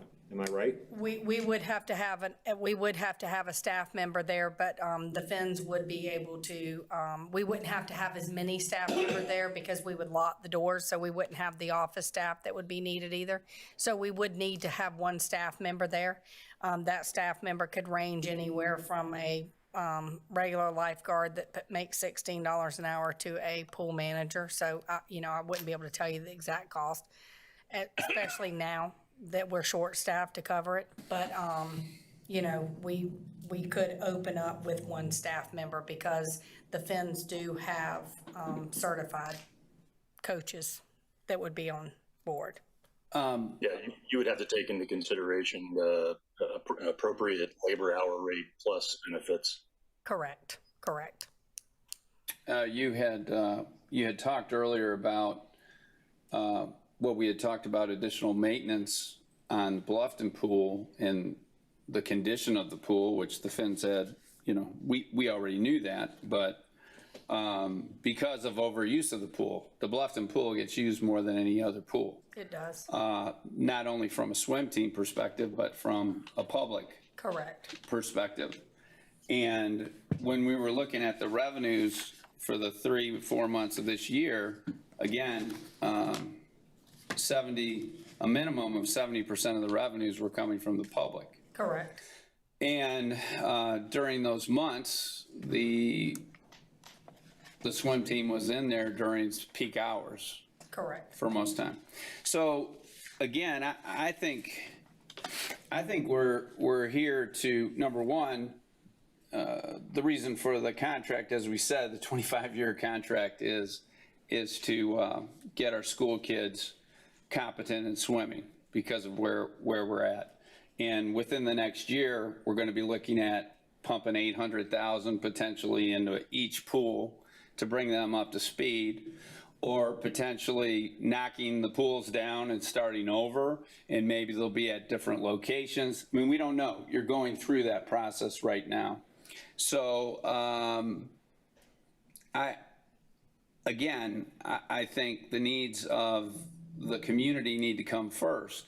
Now, we have all sorts of programs where, for example, when I first came to Bluffton, the county ran the baseball program. Correct. And BYS took that over. Correct. And ran that for a number of years, and now you're running it kind of jointly, right? In terms of we're back to the you're program, back to it, and they serve as a volunteer association. Okay, so we have the ability to do 70-30 programs with other entities. We do that with many entities. Okay, so that's an option for the Finns. But in general, to my thinking, I want someone to pay a market rate, but I also don't want that group to take away from time that our other folks can be utilizing the pool and want to use the pool. Just as Frank said, he has people, they're using the pool when he's not using the pool. Plus, he has a different pool configuration. Absolutely. So in my mind, and I did like, Frank, what you said about It was something that evolved over time. They gave you $140,000 to build a dome. That's a lot of money. I know the Finns. I live in Shell Hall. You all have a history with Shell Hall. I know that. I'm more apt to say we need to move this to an off-hour relationship, whereas you all use the pool during the hours that the recreation staff deem are non-peak hours, and we move to a reasonable rental rate, and I'm open to a long-term agreement to be crafted that maybe we start out at 75% of where we wanted to go, but we get there in the next year, a long-term agreement. So it's not such a from 5 to 10, even though that was 5 years ago that we improved that. So I think the offset to go to an off-hour situation, as long as they cover, as you said, Eric, the overtime and whatever for whatever employee that has to be there, as a reasonable compromise with a long-term agreement for them. And those are my thoughts. I know these folks would like us to give them an answer today, so I'm just seeing what everybody's thought process is. I have a question, just logistically, what defines off hours? Like what, I know it's seasonal, but like when do we close? 7. Okay. Is that seasonally? I just made an assumption. We did, well, we're closed at 7 now. We used to be open until 8 PM. We backed it up and closed at 7 because we didn't have, when we went back and looked at the amount of use at 7 o'clock, we didn't have enough patrons at the 7 o'clock hour to warrant staying open at any of our pools. So we started closing at 7. So a 7 to 9 or something like that, provided we had staff on a Monday through Friday basis, would be okay. Yes. Mm-hmm. But the big question is subject to staffing. I mean, right. I do have staff, like you said. I mean, Which I feel like with one, because they do have certified coaches, that we could provide one staff member. Yes. Yeah, and I would say, given the current labor market and the number of open positions, I'm going to guess you're probably talking overtime. We may be. Yes, I'm not going to say. Well, could they fund that position? Would we be able to? No, could they fund that position as part of their agreement, you know? That would. I mean, we have a monthly rental rate or whatever for a particular amount of whatever, and then we have whatever that cost of that employee would be. Yeah, we could look at something like that. The problem with getting into a long-term agreement too with the pool is, and a contract is talking with the engineers and stuff. We don't know at what point. That's a good point. We're going to make a change. I have said to George on several occasions, you need to look at future, because we know at some point we are going to have to do something with that pool. You know, they have already told us that we were going to have to. The other pools, we may not need to replace the I-beams, but at that pool, we are going to have to. So there is going to be a point that pool is going to have to close for construction. You know, we, as you mentioned earlier, we have kept that pool open purposely for the public, for the kids, for the community, even though technically at some point, you know, it's not a false statement that we do have rust that falls in the pool. Could we close it? We could close it, and, you know, but that's not going to do anything but hurt the community.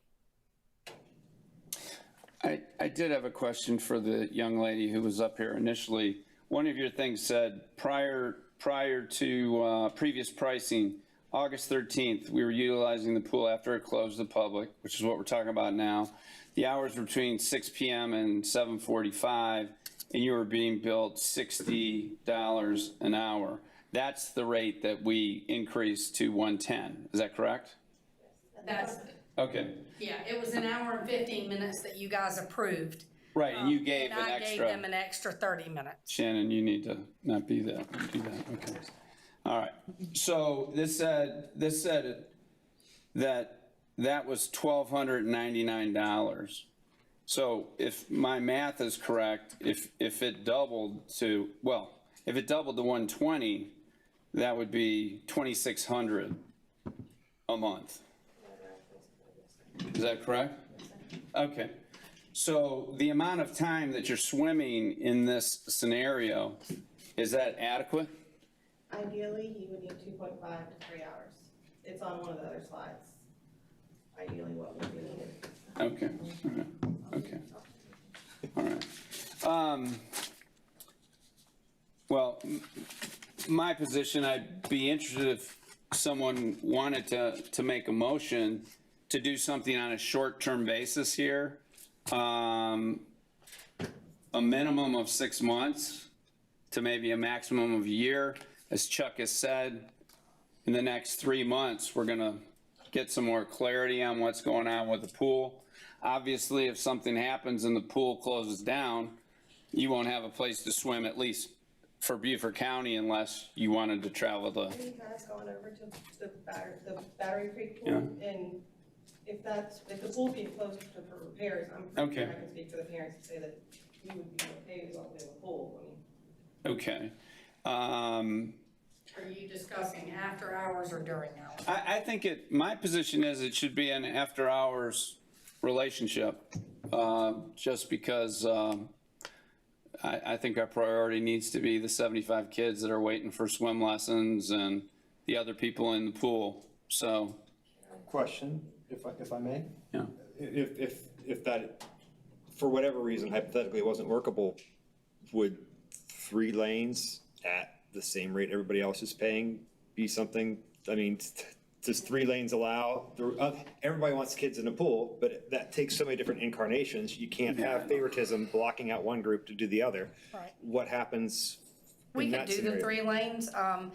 And like subject to availability if there's a 4th or whatever? Correct. We could do the 3 lanes and, subject to, there would be a workaround because, like this lady that wants to teach the other kids, she wants a couple of the lanes, so we may have to back it down to 2 lanes on these particular days. I would say that what we would need to do is, go on a month-to-month basis so that we could, allow other people to not tie ourselves in to just one group. Because we do have other groups that have asked, for a particular amount of lanes. Because But those groups are willing to pay our standard prices. Yes. For the pool. Correct. Okay. And if we did that, then that would be, 3 lanes for them, 2 lanes for them, and then there would be only 1 lane open to the public, which would mean no swim lessons, no group lessons, no anything, no water aerobics, no anything on those nights. But that's 2 nights a week. That would be, she said in her email, Mondays, Wednesdays, and Fridays, and that was for 2 months. Right. So we typically don't take give or take right now with you, so if you would like to say something, go ahead, but. I was just gonna propose, like it says in the packet, that we have been utilizing the 4 to 3 lanes during peak hours. I'm there every day. I will say that if I've seen 3 people from the public, and I sat down with Matt and Shannon, and it was a very nice meeting. What I was hoping for you guys to consider is to possibly keep that arrangement until y'all do your research on the other projects you have planned. And then we can discuss after hours or whatever, but right now, this seems to be working for. It doesn't seem to be working because you are all here and nobody's happy, and this is taking up an inordinate amount of time for our professional staff in terms of recreation. So I think we need to come to The hours are working. an answer. I agree with you. Yeah. And I appreciate all y'all's times and consideration and the questions y'all are asking. And I appreciate y'all's time sitting down with me. But what I was saying is working is the hours are working, because if we go after hours, we have some kids that are in elementary school and all that stuff. We would then be getting out at 9, 9:30, 10 o'clock. That's also an issue for kids. So Yeah. It's gonna be a work in progress, and I think we all understand that. So I'm not saying come up with a set decision today at all, but You were asking us for a I know, decision but earlier. I'm just saying, can we continue on with like how we're going? Yeah, We haven't seen a kickback. Yeah, I think that how we're going is not going. The problem is, I'm Going going well. to chime in on that. So we agreed to this, and I said that in the email to George until the board met. We agreed to that because we wanted to make peace. The Finns had gone to the Island Packet, WSAV, and at that point, you know, we just wanted to try to make peace with the situation. We purposely have not programmed anything until this board meeting. So it's working for them, but that's not to say that the 4 lanes is working for us. I will, and Bruce, you have been part of athletics, and Eric, you have long been part of athletics. I understand that they have elementary school kids, but we also have football, basketball, flag football, soccer, cheerleading. Those games go till 8:30 at night as well. For the 7-year-olds as well as the 8-year-olds. So I'm not sure why the swim couldn't go to 8 o'clock at night either. Yeah. Okay. I'm not a swimmer, Last so thing I can't. here, Jennifer. Speaking for myself. Okay. Yeah. Right. Yeah. So that's not all of them back there, that's me. speaking. Okay. All right. Well, thank you. Is there a way that maybe we can look at some hours starting before 7, some lanes, or is this? I think we're gonna talk about this right now and try to come to some conclusion, and then and we'll go from there. But thank you. Thank you for you guys. Yeah. And we would have availability. I mean, I wouldn't definitely say that we would need to program the whole pool. So if they did want to use some lanes during business hours. Okay, yes, we could. let me say that swimming has some unique attributes where you can work a lane here, a lane there. When you play baseball or basketball, you don't use just this part of the field, that part of the field. So there is some opportunity for some sort of flexibility. I would agree with that. But again, I'm feeling pretty strongly about this. I believe that sports builds character. Sports can change people's lives, just as you mentioned. Was it Lucinda? Lucia, okay. Milton, last name. Okay. All right. So we're all in favor of sport. We're all in favor of recreation. That's why we're on this board. All the way from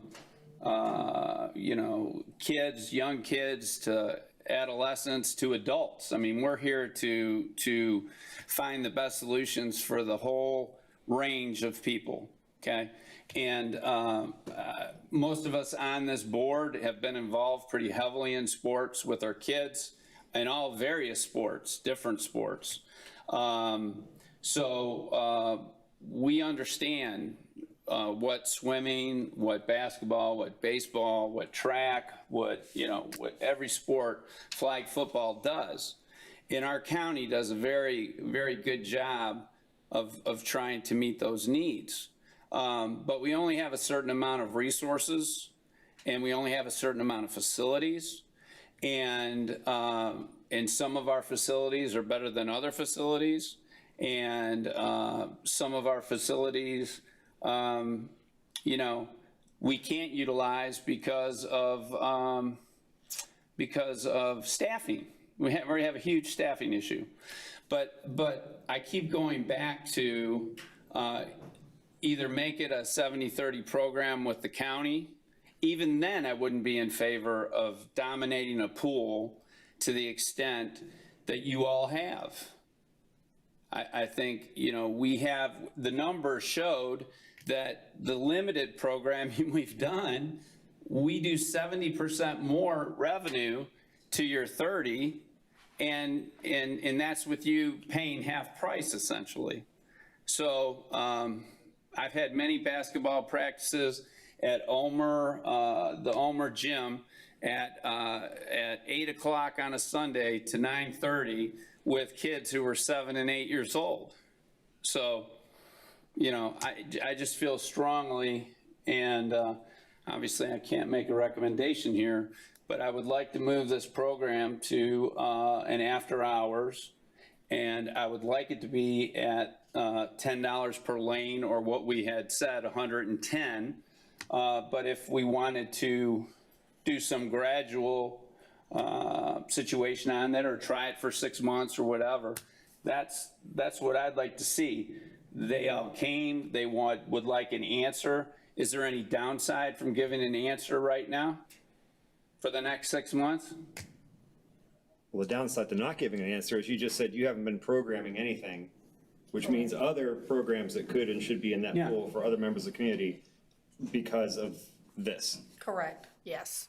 And that is An because answer would be preferred, so that we can move on, they can move on, and. Yeah, and the other thing, again, I understand, we were talking about, we have 11 people on college scholarships, and we have this and that, and I think it's great, just like the relationship Frank said he had. And I think it's great that Hilton had, like you were mentioning, Carlos, we already give the, the school teams, we give it to them free. That makes sense. So, but I think what everybody's trying to do here, it's an elective sport, and we don't provide it. You provide it. Whether it's whether the coach is making a living off it or not, I mean, that is an issue. I really don't care. But I think as long as we go to that after-hours situation, I mean, I think that's the way we should go forward in at a market rent. I wouldn't be opposed. I still think if there's a couple lanes available during hours, we would not be opposed. But you need to have, you need to. We need to limit it, but. Well, you need to limit it. You need to set the relationship and use that going forward. Because if you don't, then we're going to be back here in the same situation. I, with the chair's permission, would like to make a motion. Please. And it's welcome to be nayed or shot down or amended. I would move that effective immediately, we allow the Finns to utilize a 3-lane maximum during regular hours, however it stands. So at a rate of $10 per hour, like everybody else is paying, at 3 lanes. So I would move that we allow the Finns 3 lanes at a $10 per hour per lane maximum, with additional lanes also being available at staff's discretion based off availability and potential conflict with or lack of same with other programs. In addition, I would move that we make the facility available to Finns from an after-hours perspective at a rate of $60 per hour, plus cost, if any, of any required additional staffing. This portion of my motion would be subject to staffing availability, as it is my understanding that staffing is currently below need at the facility. That's my motion. Is it 1 or 2 motions? It's all in one. I would prefer to set a rate after hours per hour. Then I'm going to table my motion for a second. Because it would be easier for us, program and billing wise. I think the appropriate rate would probably be the 110 for the after hours, because you're talking $60 for the lanes and then probably another $50 for labor. But I will amend my motion to reflect that. And it is one, because we could have a conversation with them about whether or not there's availability after hours. But that's my motion, although I'm amending it to the 110 plus the cost of staffing. Is there a time limit on it? So 110 per hour. You can amend it. I'm just saying. Yeah, that's a great point. I will amend my motion again to say, we've got our next meeting in November, correct? Yes. November, yes. November 2nd. When's swim season end? They swim year round. I would amend it to end on that date of our next meeting so that we can assess it and see how it's worked out for everybody. Okay. And so that's 3 lanes maximum, $10 per hour per lane, which is what we charge the other groups. With you to have the discretion so that you can do programming and maybe do a little more here or there to add additional, but at staff's discretion based off programming. And then 110 per hour after hours. Correct. Okay, got it. Plus whatever the cost is of staffing, if it's required, and that part is obviously subject to staffing availability. We would staff it with 1 staff member, so. But you may have to pay overtime. I mean, I'm just right, adding that as but a layman. it just from a standpoint of rec desk programming. It's easier billing wise to have a set rate. Understood. Yep, that's why I said figure $50, because if you take a $25 an hour associate, you say it's time and a half for overtime, and then add 30% or more for benefits, you're at almost $50 at that point. So you're saying 110 per hour, all inclusive for after hours? That's correct. That would include labor. That's much cleaner, so. Yeah. Yes. Just still subject to availability, so I amend it to reflect 110 total, not an additional cost for staffing, but subject to staffing availability. Okay. If anybody needs me to repeat this whole thing for the record, now with these changes, I'll be happy to do that. Before there's a second, or not a second. Can I have some more discussion here if. Well, we've got a motion on the table. Okay. Well, I was discussing your. I will second that motion. Forgive me. The discussion that I was going to have was, are we just putting you back in a position to get run over again? I mean, we have how many lanes? We have 6 lanes, but Right, I okay, feel but- like that we can work with this. He said 3 lane max. So if we have a program that comes in, then there may be days, like I said, we would work with them on a month-to-month basis. So if there's a 3 lane max and we need a lane, then we would have to limit them on a certain day. If we had water aerobics or any other class to 2 lanes, then we would give them more than enough advance notice before we program or we schedule anything. So for instance, the lady that wants the autism, you know, if we need those lanes, then we would let her know that would the beginning of the month we could rent those. Well, that's, I mean, again, that's a management discretion, and you're the professional, so. Am I right that we had a second? I believe Eric seconded that motion. Yeah, Eric gave a second. Can you repeat it? Certainly. I'll do my best. I moved, and it was seconded, that we would allow the Finns a 3-lane maximum at a rate of $10 per hour per lane. Additional lanes may also be available, but at staff's discretion based on availability and potential conflict with or lack of same with other programs. In addition, I move that we make the facility available to Finns from an after-hours perspective at a rate of $110 per hour, but this portion of my motion is subject to staffing ability. And that's inclusive. And this will go until our next meeting so that we can reassess and see how it is working for everybody, which is So November. the only question that I would have with that would be, we did have a request for an after hour from the Autism Foundation. Would we go at the same rate of 110 for them? I would say certainly, yes, but I would say Will's motion, as I understood it the first time, that's given her discretion to do 6 lanes. And if it's a 3-lane max, then that assures us that 50% of the pool will be available to the public at all times. Is that correct? During open hours. Is that correct? That's what you want, yes. That's what I want, yeah. Okay. So if you all, we've got a second on my discussion, is I'd prefer that motion not to include the additional lanes, three lanes max during open hours, but it's entirely up to everybody else. So any other discussion before I call the question? Bruce, I think in his motion, he left that open to Shannon's decision on if it would be any more than 3. There's bound to be days where there's not anything going on and they can have more availability, but you've got to be able to set programs for all of these other people who we want to have the same ability to get in there and take advantage of it. So you can do that if you know it's a maximum. Correct. Okay. And obviously, if we have that date that we give them an extra lane beyond the 3 max, it's $10 a lane. Correct. Okay. All right, so call the question. All in favor? Aye. Aye. Opposed? Mike, Thank you. Mike, did Mike Mike vote? raised his hand. Oh, okay, I didn't see him. Sally raised her hand. Okay, Lynn Brown. So we, couple things to report on Lynn Brown. So Lynn Brown, To answer your question, Lynn Brown, we are going to be opening up Lynn Brown in the next couple of weeks. We are trying currently to get staffing, computers, phones, other things hooked up over there so that we can open up Lynn Brown from 12 to 8. We had this past Saturday, we had what we call a fun day at Lynn Brown. We had the Lynn Brown Task Force out, as well as the City of Beaufort manager, as well as Chuck showed his smiling face.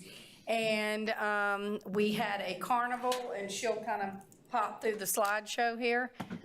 This was the pool fun day that started at 12. And then, as you can see, we had the fire department out that worked with the kids. You can see at the bottom, well, you could see at the bottom left, Evan had as much fun as anybody out there. Then you can see, well, Mike's kind of cutting off the top of Evan. He's having fun in the sack races up here. And then my staff on the bottom right with their spoon races.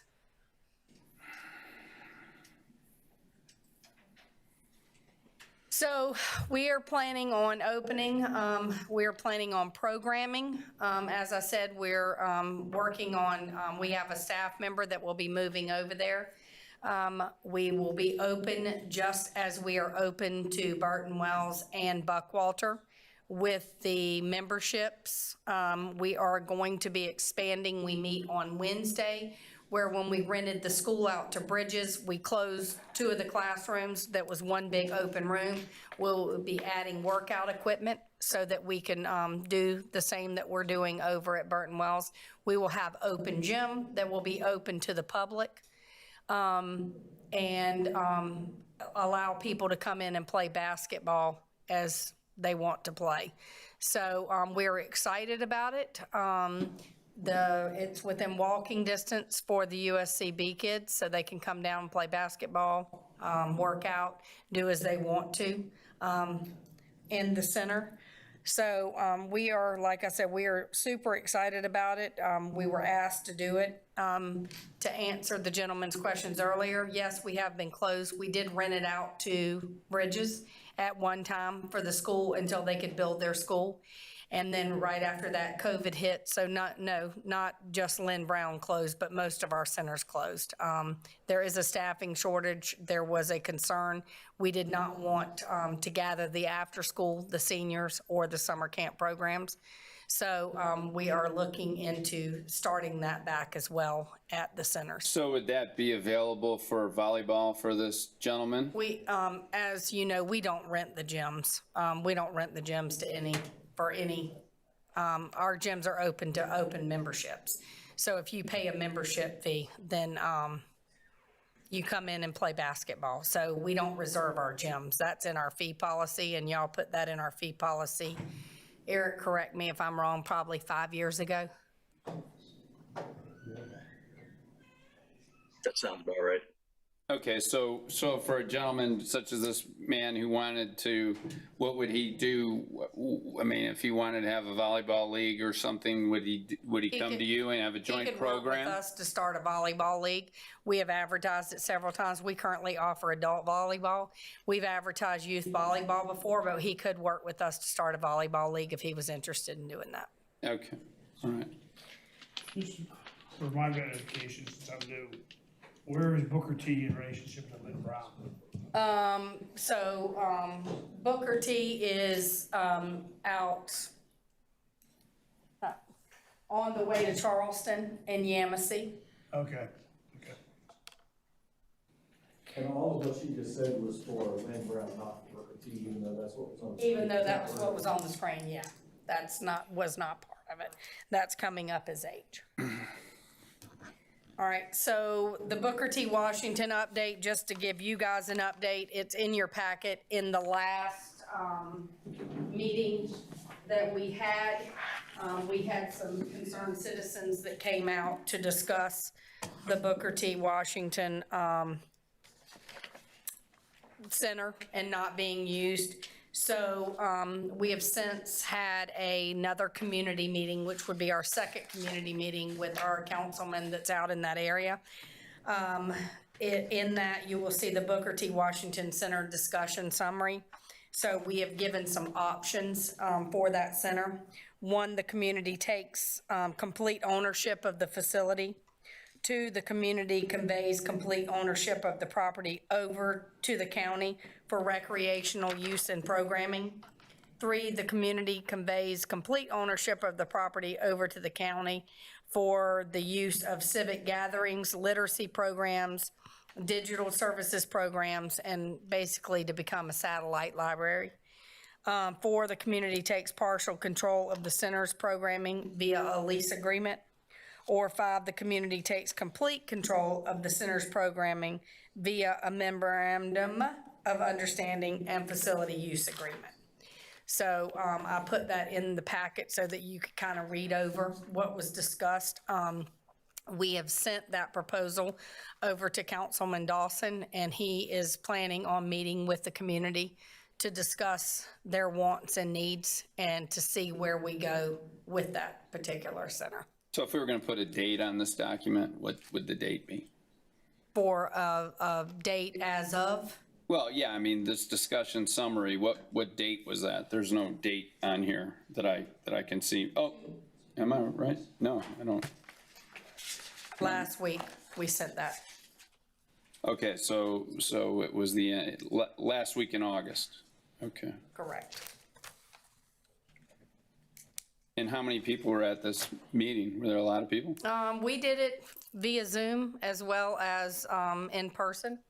I was on the Zoom, and I would say there was probably roughly 15, 18 people at the meeting. And is this a part of the community meetings that we're having in general, or is this, with the new plan and everything? No, this was is just- something in addition? Correct. All right, very good. Next up is, I asked to add an additional sort of softball tournament. So as you guys can see, we had a member of the Bluffton community. I don't know if you remember Dawn Fideli. She lost her son Noah in a car accident a couple years ago on the Bluffton Parkway. So this is currently her parents' house from Louisiana last week.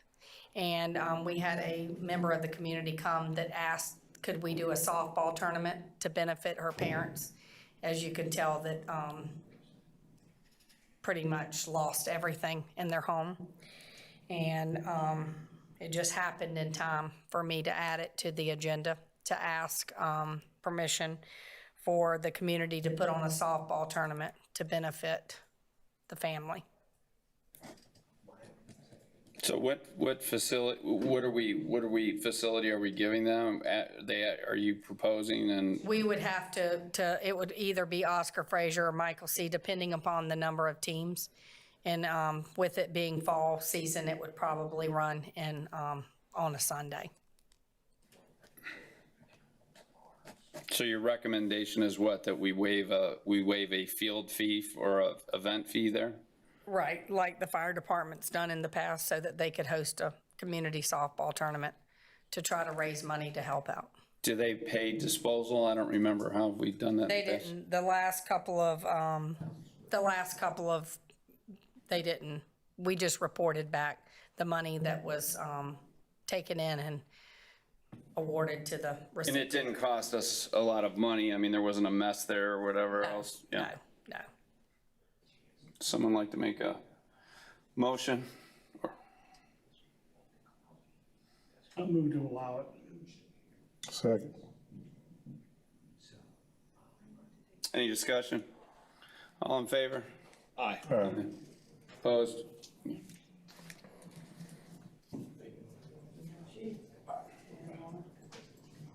Sir, I know you're waving back there, but we don't have discussion during our meeting, so except for the beginning. So unless you're on the agenda, be happy to speak with you when the meeting's over. Encourage you to speak with our Parks and Rec staff about what you would like to do as well. All right, I'm gonna keep it short and sweet. Fall registration numbers, that's about what I have on my part today. Numbers for the fall were nothing short of amazing. if you can see there, we roughly have 208 participants, more participants in Beaufort than 2019. I kind of discarded 2020, probably roughly 700 more kids than 2020 because of COVID. And then in Bluffton, we had 90 more participants than the fall of 2019. Saw youth baseball really grew in Beaufort. We never had more than 50 during the fall because of soccer mostly, but we had 92 kids this year. Cheerleading numbers are actually climbing up in Beaufort as well. Flag football is another sport that we really haven't gotten off the ground much during the fall. We're up to 76 kids now, so we have basically a league in each age group in flag football. Youth soccer numbers in Beaufort were phenomenal. Just so you know, we only had 313, I believe, in 2019, and now we have 429. So staff is doing a great job organizing those leagues to get the numbers up in Beaufort. And softball, we've, to my knowledge, never had a youth softball program during the fall, and we actually have 2 teams that want to participate, which will play with Bluffton. They'll travel back and forth to participate with BYS. Are they age groups? Is it across all age groups that you're seeing growth? Or? We're really seeing it in soccer. It was a lot of the younger age groups, so we're getting those younger kids in the program and keeping them. Baseball, actually, we saw a larger growth in the 9 and 10-year-old age group. We never had more than 2 teams. We had 4 teams, so they'll just play in Beaufort for this fall. So that's great. Yeah, it's going pretty well.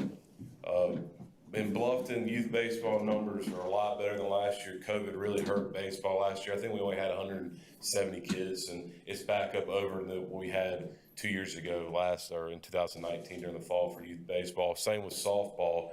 Numbers are way up. We have, I think, 30 more girls participating, which is phenomenal because, I think I've discussed numerous times during our board meetings that youth softball numbers throughout the nation and, recreation are down, so it's really good that we're seeing more girls playing softball. Soccer numbers, it's just amazing how large soccer is getting in Bluffton. We have 819, which last year or 2 years ago, I believe we had 783. Another huge leap with youth flag football, 193 kids participating. A lot of that has to do with throughout the area. A lot of the youth tackle programs are kind of not getting the numbers that they used to, or they're not even being able to provide a youth tackle football program, which is sad, but just the nature we're in nowadays. So flag football numbers are looking really good on both sides, and I think it's only going to keep growing, not only here but throughout the nation. And then next slide, just to give you an update on registrations going on right now. It's mainly our only registration we have going on right now is Beaufort adult baseball, but Bluffton adult softball is growing again. We had 32 teams back in fall 2019. We're up to 42. So fields are getting tougher and tougher in Bluffton. We need something desperately in the next 3 to 4 years, or we're gonna really be hurt when it comes to participation, because we just won't have the fields to provide the programs. Bluffton adult volleyball pretty much holding serve the last few seasons in the fall. 6 teams is what we've had for the last 3 or 4 years. Besides last year with COVID, we weren't able to have the program. But that's what's going on now, right now with youth and adult participation for this fall. Didn't we have I thought we had a lacrosse program in the spring? Spring. Oh, okay. Yeah, and those numbers, I see those numbers increasing as well for the spring. I think that's another sport that's going to keep growing.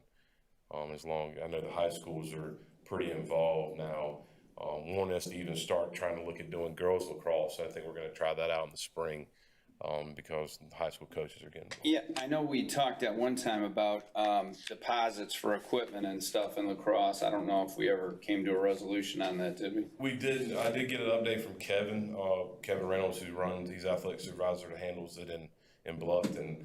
And we did have an issue. I think we still have about 8 outstanding helmets. So I think that's something before next spring, you're right, Bruce, that we need to come up with something to fix that.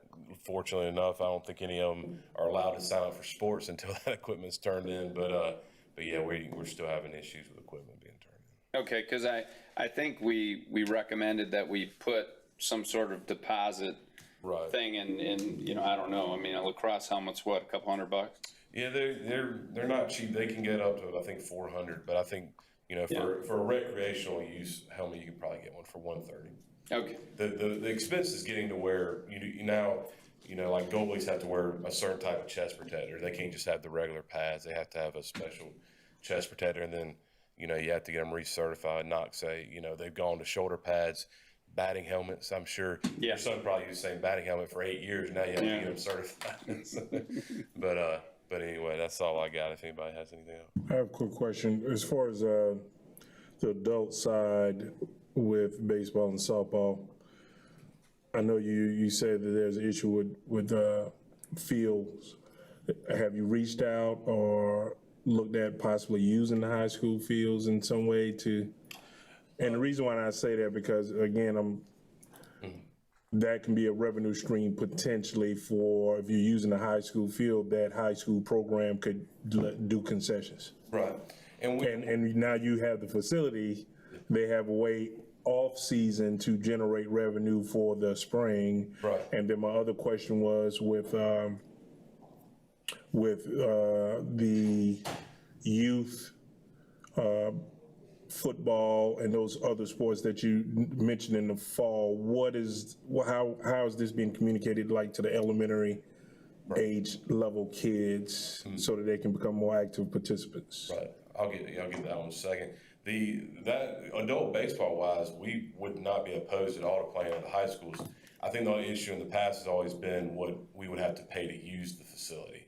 I know we have a new contract now, but I still think that we would still have to pay. You know, I know Robert Otting and some of the other.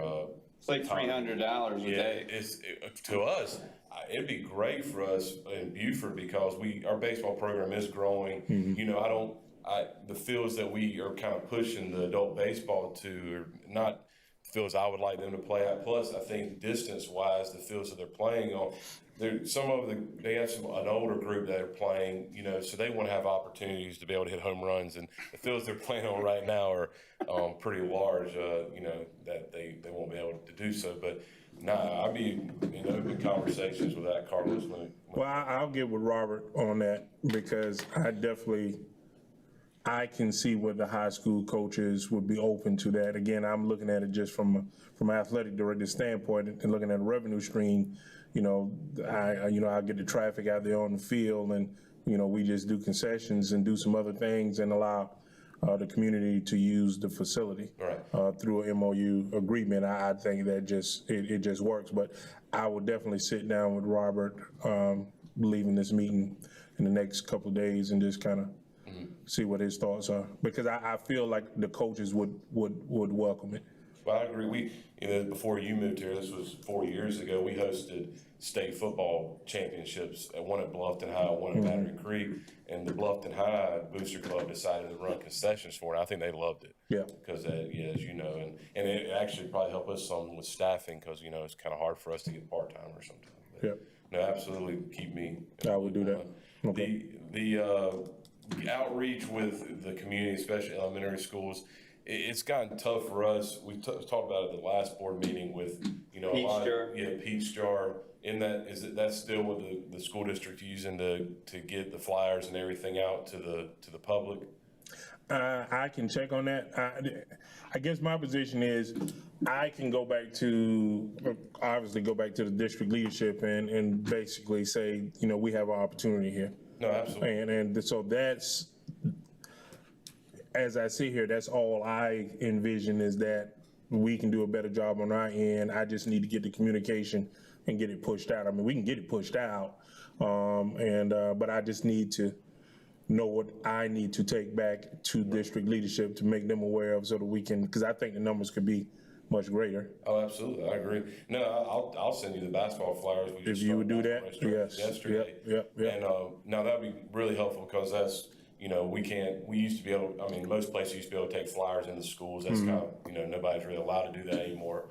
But, no, absolutely, we'd really appreciate that. And after we get out of the meeting, I'll go ahead and send those over to you. And whatever information, I'll get our marketing person to put together so we can actually have a, roughly a year-long information packet to send you if you could get it out for us. Gotcha. All right. Thank you.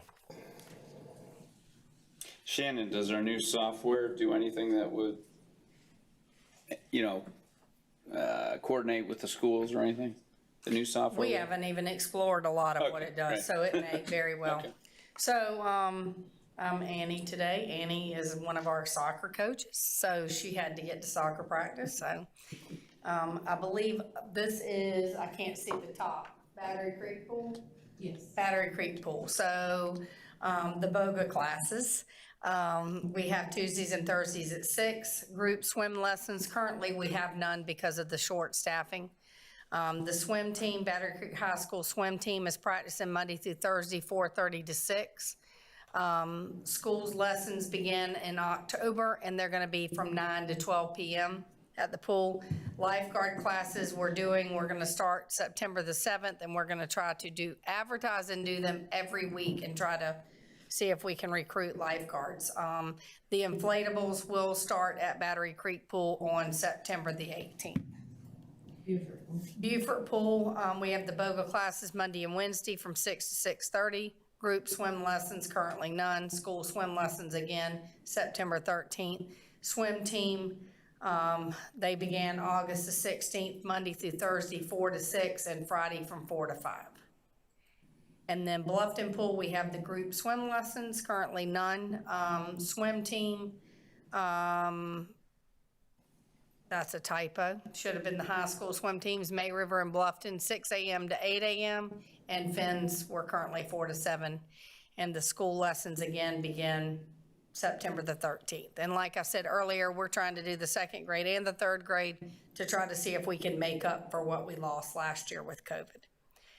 Lynn Brown Pool closes this weekend, Labor Day weekend. So we are open tomorrow 3 to 7, Saturday 10 to 7, Sunday 1 to 7, and then Labor Day 10 to 7, and we will close. The last activity that will take place there will be September the 11th from 10 to 3, and we will have Dog Day. So if y'all have dogs, bring your dogs, let them swim, and then we'll clean the pool, close it down and open it up Memorial Day. As I mentioned earlier, the new hours for the public at the pools are going to be 1 to 7 starting on September the 13th, because the school swim lessons will take up, trying to make up for what we've lost in the past is going to take up a good bit of the time and the staffing at each of the pools. We're still offering CPR, stroke improvement, and private lessons, of course, at all of the pools. The staffing update, I think there's nothing above the aquatics, is there? No. No, okay, so we still have one assistant aquatic manager to fill at one of the pools. We filled 2. Lifeguards, we have 7 full-time open, 6 part-time open. Maintenance, we're still struggling with 7 positions to fill, and rec aides, we're still struggling with 6 positions to fill. The next meeting is Thursday, November the 4th in Bluffton. And any questions? I'll take a motion to adjourn. So moved. I heard a so moved and a second simultaneously. Let's call the question. All in favor? Aye. All right. Meeting adjourned. Thank you, everyone. It was a good meeting.